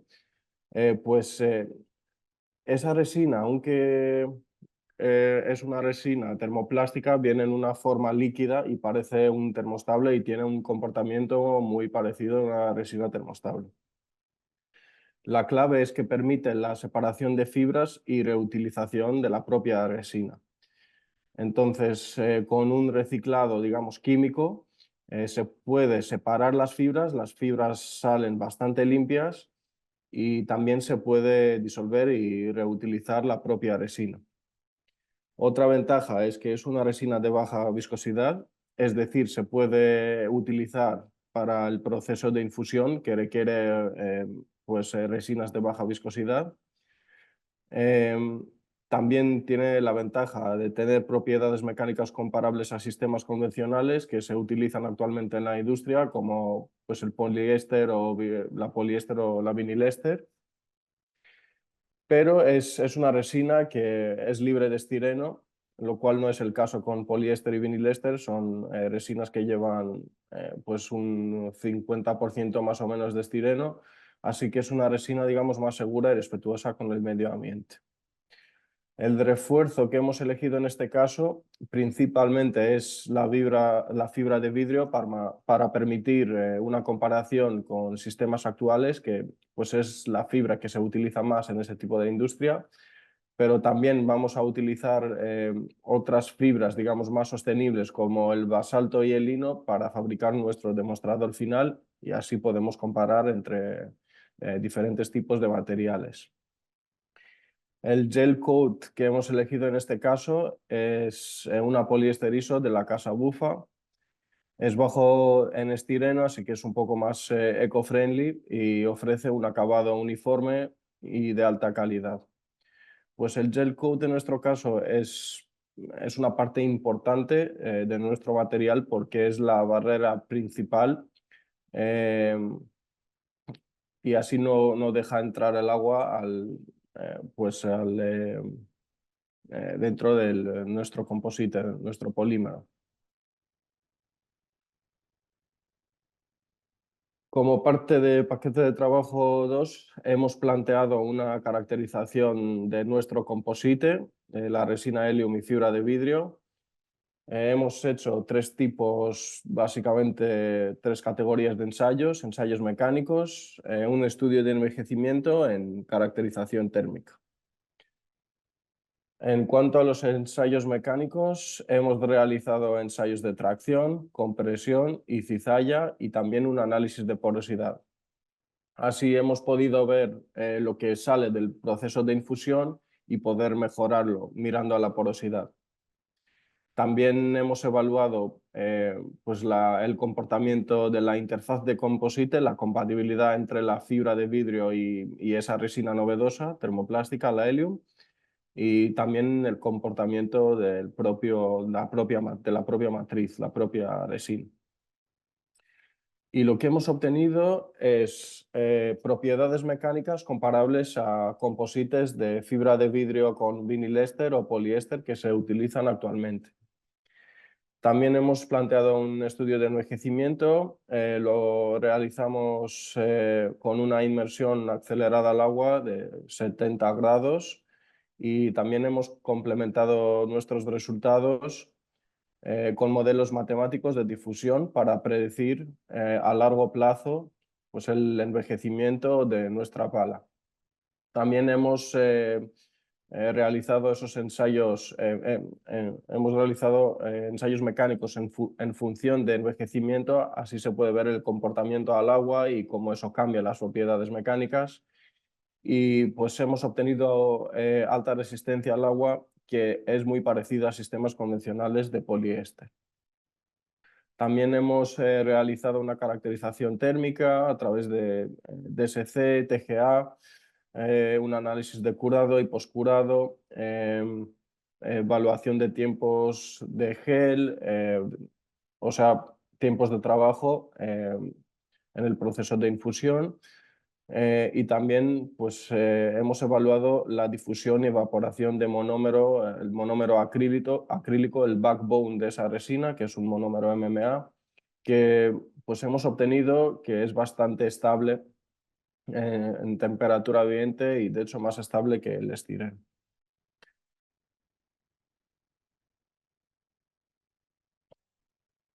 Un poco sobre el proceso de infusión que hemos planteado. Pues en Geiker tenemos una planta piloto de este proceso que es automatizado con sistemas de visión artificial, un escáner 3D y sensores. El objetivo es el desarrollo de un proceso de infusión experto, inteligente, que se pueda autorregular durante la infusión para asegurar el llenado total de la pieza y que salgan piezas con 0 defectos. Ahora, esa parte de 0 defectos es en general muy importante, pero también en este caso, como la pieza va a ser, pues el demostrador final va a ser envejecido, digamos, así el agua pues tiene la tendencia de entrar a través de nuestro composite, de nuestro polímero, ahí se queda en los poros del composite, en el caso que estén poros, y se empieza a estropear el network polimérico. Así pues puede tener unas consecuencias catastróficas para nuestro material. Es muy importante que salga con 0 defectos o minimizar la cantidad de defectos. El equipo de infusión pues incluye un sistema automatizado de mezcla y dosificación de resina. Tenemos 2 diferentes contenedores, un contenedor que contiene la resina y otro que contiene el catalizador, y según las necesidades de fabricación, pues esas 2 partes se mezclan. El equipo tiene 3 puntos de inyección y un control de presión. También hemos incorporado sensores de presión en la bolsa de vacío, cámaras ópticas para monitorizar el flujo y también cámaras infrarrojas para monitorizar el estado de curado de nuestra pieza. En paralelo realizamos un estudio, un análisis estructural utilizando ANSYS. Se ha definido un laminado simétrico tipo panel sándwich con un espesor máximo de 68 milímetros. Eso también incluye un core de material triturado que hemos triturado aquí en Geiker, y es un material que tiene alta rigidez, es relativamente ligero, suficiente para esta aplicación. Tampoco queríamos algo súper ligero para esta aplicación porque hay que buscar un equilibrio entre la presión de agua y nuestra pala, porque está inmersida en agua por una parte. También hemos insertado en nuestra pala un nervio de 45 milímetros de espesor para reforzar un poco pues, la rigidez de nuestra pala. Eso se hizo según las necesidades de la pala y según el análisis que obtuvimos con el ANSYS. Vimos la necesidad de reforzarla y así os presento los resultados que hemos obtenido después de la adición del nervio. En general, pues hemos considerado las fuerzas que se generan por el movimiento de la pala y también la presión de agua. Los criterios pues, más relevantes en este caso es el criterio Chaigu, que es un criterio de fallo para los materiales composites, y también la deformación de la pala. Hemos visto que la pala en su punta pues, tiene una deformación máxima de 140 milímetros, que pues, es una deformación bastante pequeña. Y también el criterio Chaigu nos ha dado un valor de 0,79, que es mucho menor de 1, que es el máximo valor. Así hemos también considerado un factor de seguridad en nuestro diseño. Pues las conclusiones que se pueden sacar del proyecto hasta ahora pues es que hemos logrado la utilización de materiales sostenibles para palas maremotrices, que parece que son competitivas frente a materiales convencionales como el vinil éster, y el poliéster son, pues la resina Helium es una resina que se puede reciclar. También hemos hecho pruebas de reciclado y pues salen bastante exitosos. Hemos también confirmado y validado con eh, pues análisis de infrarrojos, etcétera. También hemos conseguido un método de fabricación experto, inteligente, que mejora la impregnación, el control y sensorización y también pues, la calidad de la pieza final. Este proyecto entiendo que pueda tener un impacto en la industria mareomotriz sostenible al uso de materiales reciclables y más sostenibles, que como ya os he comentado es una industria que, que está actualmente infrautilizada en comparación con la industria eólica. Pues el próximo y último paso del proyecto es el desarrollo del demostrador final a una escala semi-industrial con distintas fibras para validar la tecnología en condiciones representativas. Pues muchas gracias por escuchar y si tenéis algunas preguntas, adelante. Muchas gracias, Georgios. No sé si alguien tiene alguna pregunta. Aprovechad que tenemos aquí a Georgios, aunque ya veis que nos deja su correo para luego poder contestaros. Yo sí que te quería preguntar, Georgios, este material, nos explicas que uno de los puntos fuertes es que es reciclable, ¿no? Y también enlazando con lo que nos explicaba Cristina del proyecto de Tecnalia. Entiendo que ahora no se está pudiendo reciclar nada de este tipo de piezas o de palas eólicas o marinas. De cara también a las palas eólicas no marinas, ¿también sería exportable o los requerimientos son tan básicos que no hace falta ir a materiales tan potentes? No, la verdad es que es un material que también se podría utilizar perfectamente en la industria eólica. De hecho, pues existen casos de uso, de que yo sepa, en ese sector.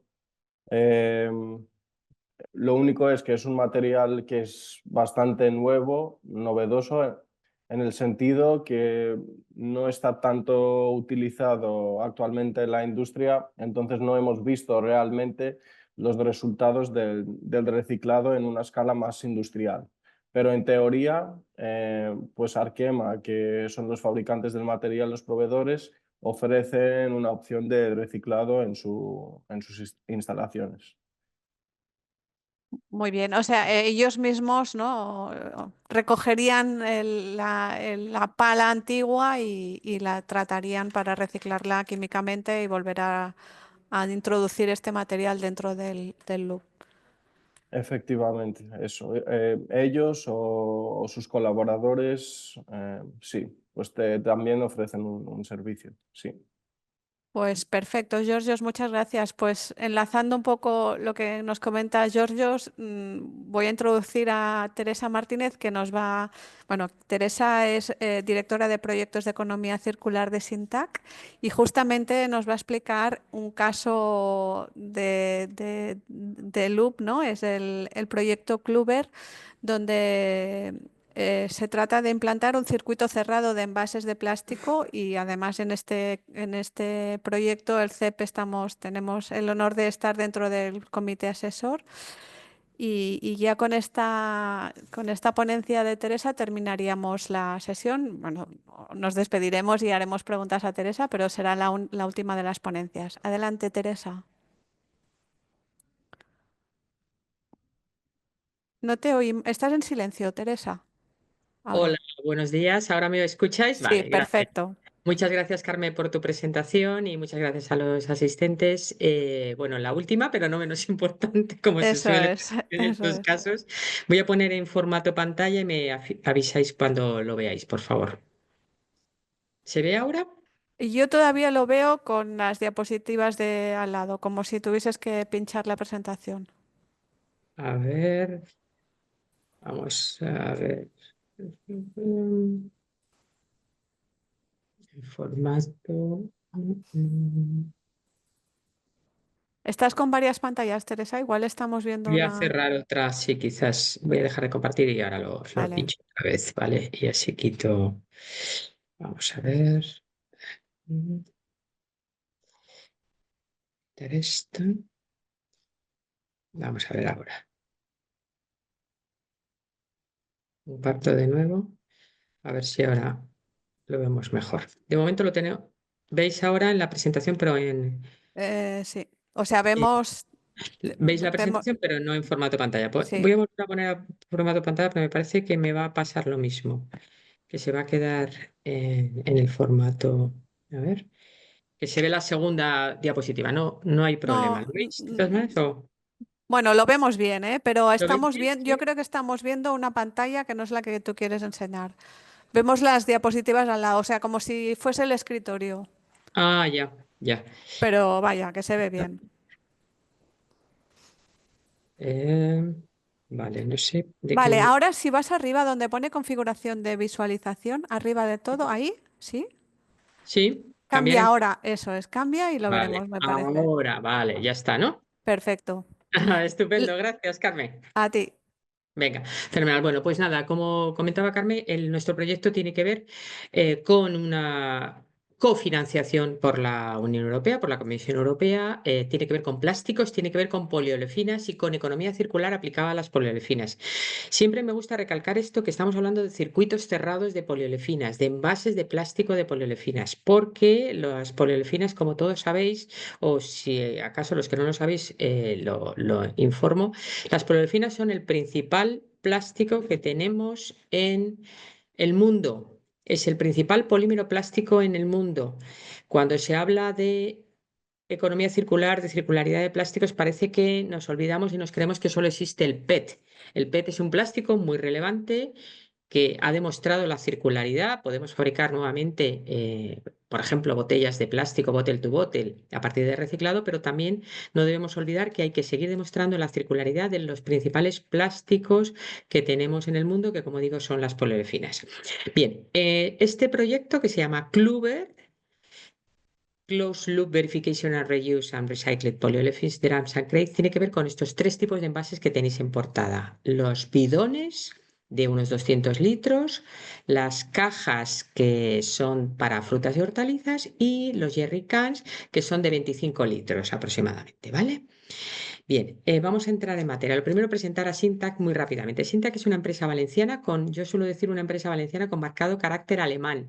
¿Por qué marcado carácter alemán? Porque nuestro CEO, Vicente Olmos, que tenéis en esta imagen, comenzó su andadura profesional hace más de 30 años en Alemania y bueno, se trajo todo el espíritu de pro sostenibilidad a España para implantarlo y bueno, pues junto con proveedores y clientes, implantar de sostenibilidad y economía circular todas nuestras actividades comerciales. Sintac hasta hace 6 años solo se dedicaba a actividades comerciales de plásticos. Tenemos una planta de reciclado de plásticos y desde hace 6 años en que me incorporo creamos el Departamento de Proyectos de Economía Circular.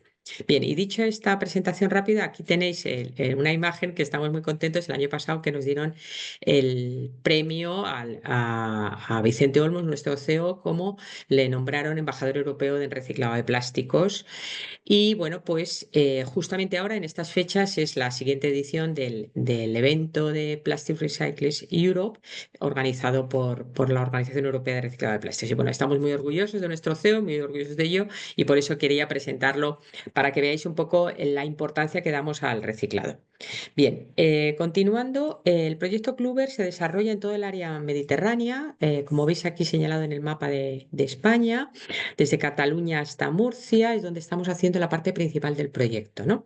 Tenemos un presupuesto de 2,6 millones, con un 60% de financiación de la Comisión Europea. Empezamos en octubre del 2023 y acabaremos el año que viene en septiembre. Como os decía, estamos intentando cerrar el circuito, es decir, crates to crates, drums to drums, jerrycans to jerrycans. Es decir, partimos de la fabricación de unas cajas, un contenedor, un jerrycans a partir de plástico virgen y vamos a recoger, reciclar y fabricar nuevamente cada uno de estos 3 tipos de envases con un cierto contenido en plástico reciclado, en poliolefina reciclada. En el caso de las cajas vamos a trabajar con cajas de polietileno de alta densidad y cajas de polipropileno, y en el caso de los bidones y jerrycans con polietileno de alta densidad. El leitmotiv de nuestro proyecto es reutilización y reciclado a través de circuitos cerrados. ¿Y por qué a través de circuitos cerrados? Porque la normativa europea, la reglamentación europea en materia de seguridad alimentaria, obliga a realizar circuitos cerrados en el caso de las poliolefinas para garantizar la seguridad. Y por ello estamos estableciendo circuitos cerrados. Es la auténtica circularidad realmente. La R al cuadrado, ahora ya veis que significa reutilización y reciclado. ¿Qué quiere decir esto? ¿Que hasta ahora no se estaban reutilizando ni los bidones, ni las cajas, ni tal, ni se estaban reciclando? No. Quiere decir que queremos optimizarlo e intensificar las 2 Rs. Queremos optimizar y fomentar el número de ciclos de reutilización para los 3 tipos de envases, y queremos optimizar el contenido en plástico reciclado que algunos de estos envases en este momento están teniendo. Eso es lo que queremos, optimizarlos. Lo más interesante es que combinamos, me parece que lo tengo en la siguiente, sí, combinamos sostenibilidad con seguridad alimentaria. Sostenibilidad porque nos estamos tomando como referencia la normativa europea en materia de medio ambiente, contenido en reciclado, reciclabilidad, reutilización, reutilizable, el Reglamento Europeo de Packaging, que se acaba de publicar recientemente en el Diario Oficial de la Unión Europea, con la seguridad alimentaria. ¿Por qué? Porque estos 3 tipos de envases se están utilizando para contenido alimentario. Entonces, es muy relevante y muy necesario que cada vez más haya proyectos donde combinen las 2 S, la sostenibilidad y la seguridad alimentaria. Aquí he querido mostrar, bueno, en uno de los flyers que tenemos, que utilizamos en las ferias, y veis la imagen de un spray, ¿no? Que es el contenido de los bidones.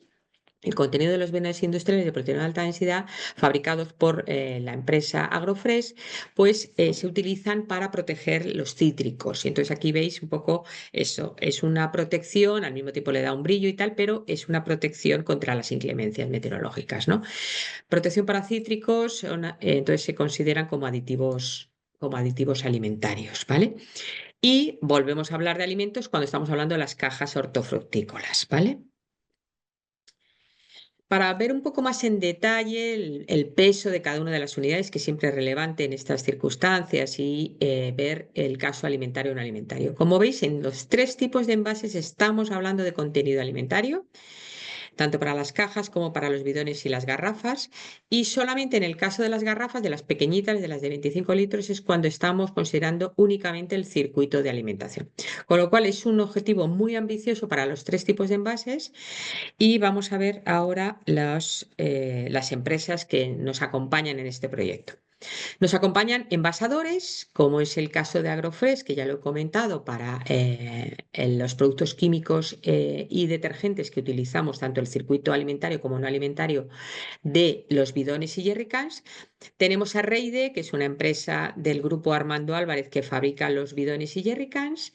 Y para el caso del circuito de las cajas tenemos como envasadores a algunas empresas asociadas a la asociación Amafruba, que son los mayoristas de frutas y hortalizas de Mercavalencia.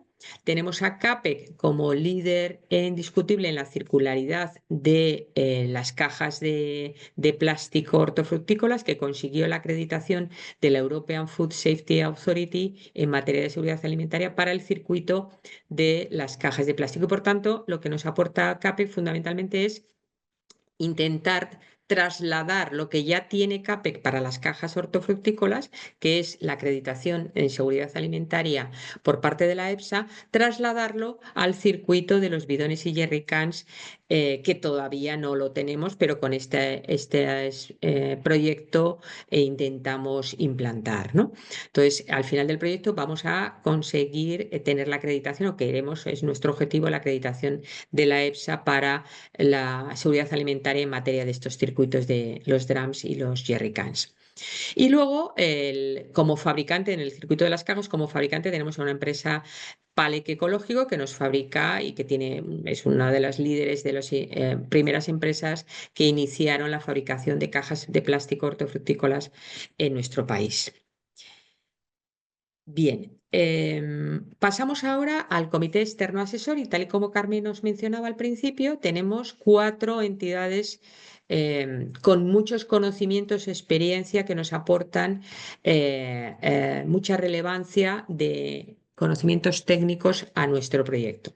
Tenemos una única entidad española, que es el Centro Español de Plásticos, EXPRA, que es la Asociación Europea de los Scraps que hay a nivel europeo, o sea, cada uno de los países tiene una serie de sistemas colectivos de responsabilidad ampliada del productor y están agrupados todos en EXPRA. En principio, EXPRA agrupa hasta ahora a los sistemas colectivos de RAP para envases domésticos, pero con la nueva disposición del Reglamento Europeo y la normativa de algunos países, como es el caso de España, que obliga a la responsabilidad ampliada del productor también para los envases comerciales e industriales, EXPRA está acogiendo a otro tipo de sistemas colectivos para responsabilidad RAP de envases comerciales e industriales.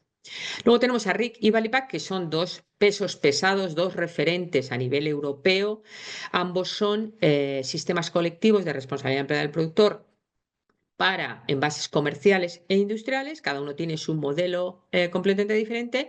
RIC opera en Alemania y Valipack opera en Bélgica. RIC es sin duda el referente internacional porque fue el pionero hace más de 30 años en Alemania para responder colectivamente a las obligaciones de la normativa alemana, que fue la pionera también en Europa en materia de responsabilidad ampliada del productor, tanto para envases domésticos como comerciales e industriales. Entonces, RIC opera principalmente para el sector de los envases plásticos del sector comercial e industrial. Entonces, Enrique es un referente por ser pionero en esta materia y por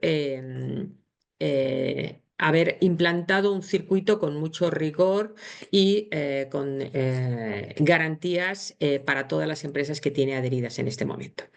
Y para el caso de Valipack, que es el otro sistema que está en Bélgica, opera en Bélgica, es exclusivamente también para envases comerciales e industriales, y el modelo de Valipack no es de gestión directa, sino de control de la información de los operadores que gestionan en este momento dichos tipos de envases, ¿vale? Entonces tenemos, como veis, 4 pesos pesados, 4 entidades de referencia que nos están ayudando a difundir, a implantar, nos asesoran técnicamente con sus conocimientos técnicos y en comunicación para seguir avanzando en nuestro proyecto, lo cual les agradecemos mucho y aprovecho para agradecer al CEP su participación en el External Advisory Board. Bien, implicaciones en la normativa, ya os podéis imaginar, medio ambiente, sostenibilidad y seguridad alimentaria. Ya lo he comentado en las primeras presentaciones, en los primeros slides. El Pacto Verde de la Unión Europea, que nos trajo el nuevo plan de acción de economía circular, la estrategia de la Unión Europea para los plásticos y, como no, bueno, pues las directivas europeas, que ya no las he citado aquí porque ya tenemos un reglamento europeo que ha sustituido a las directivas europeas, que es el Reglamento Europeo de Packaging and Packaging Waste. Entonces, como ya ha sido publicado, y luego por otra parte he citado la estrategia de la granja a la mesa porque, como sabéis, la estrategia de la granja a la mesa afecta al sector agroalimentario y por tanto me parecía relevante citarlo y va a afectar también a este respecto, ¿no? De hecho, se está promoviendo un sistema colectivo para las cajas de plástico que tiene que ver con el sector agroalimentario. Bien, y en materia de seguridad alimentaria, bueno, pues toda la reglamentación del 1616, el 1923, en fin, una serie de reglamentos que han ido publicándose y el último este año en materia de seguridad alimentaria. En cuanto a las implicaciones en la normativa, bueno, pues he citado aquí la Ley de Residuos y el Real Decreto de Envases, que se publicaron, como todos sabéis, en el año 2022 y que es lo que está dando marco de referencia legal en España. Marco de referencia legal que tendrá que ser modificado y, como ya sabéis, tendrá que adaptarse a los cambios que van a traer el Reglamento Europeo, que están en este momento publicados en el Diario Oficial de la Unión Europea.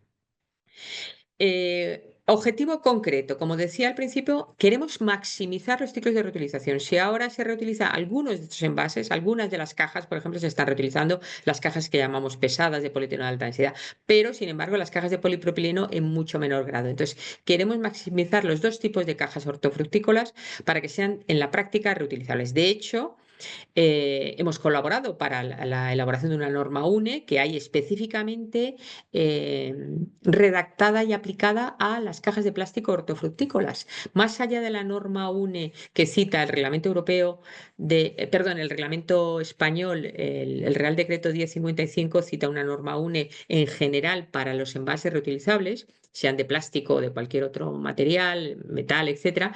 En el caso el caso español, en el caso de las cajas de plástico hortofrutícolas para usos agrícolas y usos industriales, hay una norma UNE de referencia también que queremos utilizar para que se aplique a los fabricantes de cajas donde se demuestra su condición de reutilizable. Bien, combinar la seguridad alimentaria con sostenibilidad y el resto, bueno, por supuesto, si estamos hablando de seguridad alimentaria hay que hacer ensayos de migración y algo muy importante que me gustaría resaltar y tiene que ver con los ensayos mecánicos de funcionalidad. Podemos hacer que un material se aplique objetivos de prevención, reutilización, reciclado, todo lo que queramos. Pero si el envase no mantenemos las propiedades de actitud de la función, no estamos haciendo nada. Absolutamente nada. O sea, podemos hacer un envase súper ideal, sostenible, cool, maravilloso, verde, ecológico, no sé cuántitos, pero si no sirve para la función, entonces hay veces que nos olvidamos y queremos llegar a objetivos sostenibles maravillosos y nos estamos olvidando de que hay que combinarlos necesariamente con las propiedades de actitud a la función. Entonces, por eso queremos, por supuesto, de actitud a la función, manteniendo que sean reutilizables, que sean reciclables, contenido en reciclado, etcétera, etcétera. Pero por supuesto que sigan sirviendo para lo que fueron diseñados, ¿no? Ese es un poco mi mensaje. Luego aquí tenéis los contenidos en plástico reciclado, tanto en RPE como RPP, que queremos conseguir, el 50%, el 80% y el 100%. El 100 queremos conseguirlo para las cajas de plástico hortofrutícolas y 50 y 80 para el caso de los contenedores, los drums y los jerrycans, ¿vale?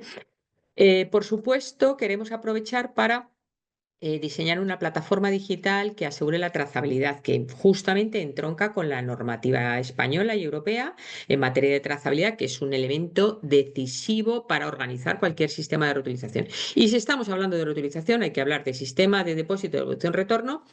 En este caso sí que hablamos de depósito porque creemos que el concepto de depósito puede ayudar a incentivar la reutilización.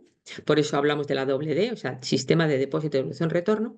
Y queremos también dentro del propio proyecto que exista una entidad externa que nos certifique, una entidad de certificación que nos certifique todo el circuito y nos asegure la trazabilidad. Y bueno, pues estamos en esa fase. KPIs, como no podía ser de otra manera, tenemos indicadores de comportamiento en materia de 4 áreas, ¿no? Gestión de residuos, eficiencia de recursos, mejoras ambientales y, por supuesto, la comisión también nos pide que tengamos indicadores para la parte de comunicación y diseminación, ¿no? Por eso tenemos una página web específica, etcétera. Bien, con esto estoy acabando. Quiero recargar el mensaje que decía al principio. Las poliolfinas son el principal polímero de plástico en el mundo. Cuando se habla de plásticos parece que solo hablamos de PET. Entonces yo quiero reivindicar aquí que si hablamos de los datos que nos proporciona Plastic Europe, un referente en Europa del año 2023, las poliolfinas son el 45%, nada menos, del total de los plásticos en el mundo. Y si hablamos del ámbito más estrecho de Europa, estamos hablando del 37%. O sea, luego tenemos que demostrar que las poliolfinas son circulares, ¿no? Entonces, con esto me parece que ya he acabado para que no aburriros y quedo a vuestra disposición para cualquier pregunta. Aquí tenéis el link a la página web donde tenemos nuestro proyecto Lifecluber con más información para el que quiera ampliar. Tenemos también, y os pido que deis un like o algo así a nuestro post, a todos los posts que vamos subiendo en nuestro LinkedIn, que lo tenéis aquí también, mi correo electrónico para los que me queráis hacer consultas. Y bueno, pues al final lo que queremos es poner nuestro granito de arena en la promoción de la economía circular de los envases plásticos de poliolefines con empresas de la cadena cadena de valor agroalimentaria. Y nada más, muchas gracias. Muchas gracias, Teresa. Muy interesante vuestro proyecto. No sé si alguien tiene alguna pregunta. Tenéis aquí a Teresa en vivo y si no la tendréis, por supuesto, en su correo. Teresa, yo sí que te quería preguntar, este proyecto está todavía en trabajo y además lo estáis focalizando, nos has enseñado el mapita en un poco la parte de Levante. Pero entiendo que esto, una vez esté ya en marcha, cualquier empresa se podrá adherir de toda la geografía española o cómo lo tenéis previsto el crecimiento luego ya, una vez la cosa ya esté homologada. Pues efectivamente, una vez que lo tengamos ya, está en activo en este momento, sacaremos nuestros resultados a escala industrial, pero a escala del propio proyecto. Y luego, por supuesto, tenemos intención de difundirlo a lo largo del resto de la geografía española, en otras comunidades autónomas, para invitar a las empresas de toda la cadena de valor de estos circuitos a que se sumen y también participen de la circularidad de este tipo de envases plásticos en el sector agroalimentario, por supuesto. Y no solamente en España, sino también en otros países. En los 3 países que he citado, en Alemania, Francia y Bélgica. En Francia también están muy interesados. Lo que pasa es que en Francia están un poco no tienen todavía la normativa que les obliga a la RAP en envases comerciales e industriales, entonces todavía, pero tenemos contactos con organismos en Francia que están muy interesados también en que les ayudemos, porque ya sabéis que Francia es, junto con España, del sector agroalimentario y en concreto de frutas y hortalizas, muy relevante. Entonces, a tu pregunta, efectivamente tenemos previsto extenderlo a otras comunidades autónomas mediante sesiones informativos, webinars, etcétera, y también a otros países de la Unión Europea. Pues estaremos atentos, Teresa, y para también a darte like, como tú decías, en LinkedIn y seguir esta evolución del proyecto. No sé si tenéis alguna pregunta, me parece que no veo ninguna por aquí, pero en cualquier caso, ya sabéis, tenéis aquí el contacto de Teresa y si no nos pedís a CEPI os lo facilitaremos. Tendréis acceso a las presentaciones y también a las grabaciones de las charlas que hemos tenido hoy, que han sido pues muy sostenibles y muy interesantes, y agradeceros sobre todo a los ponentes, pero también mucho a los asistentes que habéis estado hoy conectados. La próxima sesión de CEP Proyectos la tenemos prevista para el 19 de junio, os iremos informando y nada más, daros las gracias. Estamos en contacto. Gracias a ti, Carmen. Hasta luego. Hasta luego. Gracias. Chao. Gracias, Chao. hasta luego. Gracias. Chao. Oh.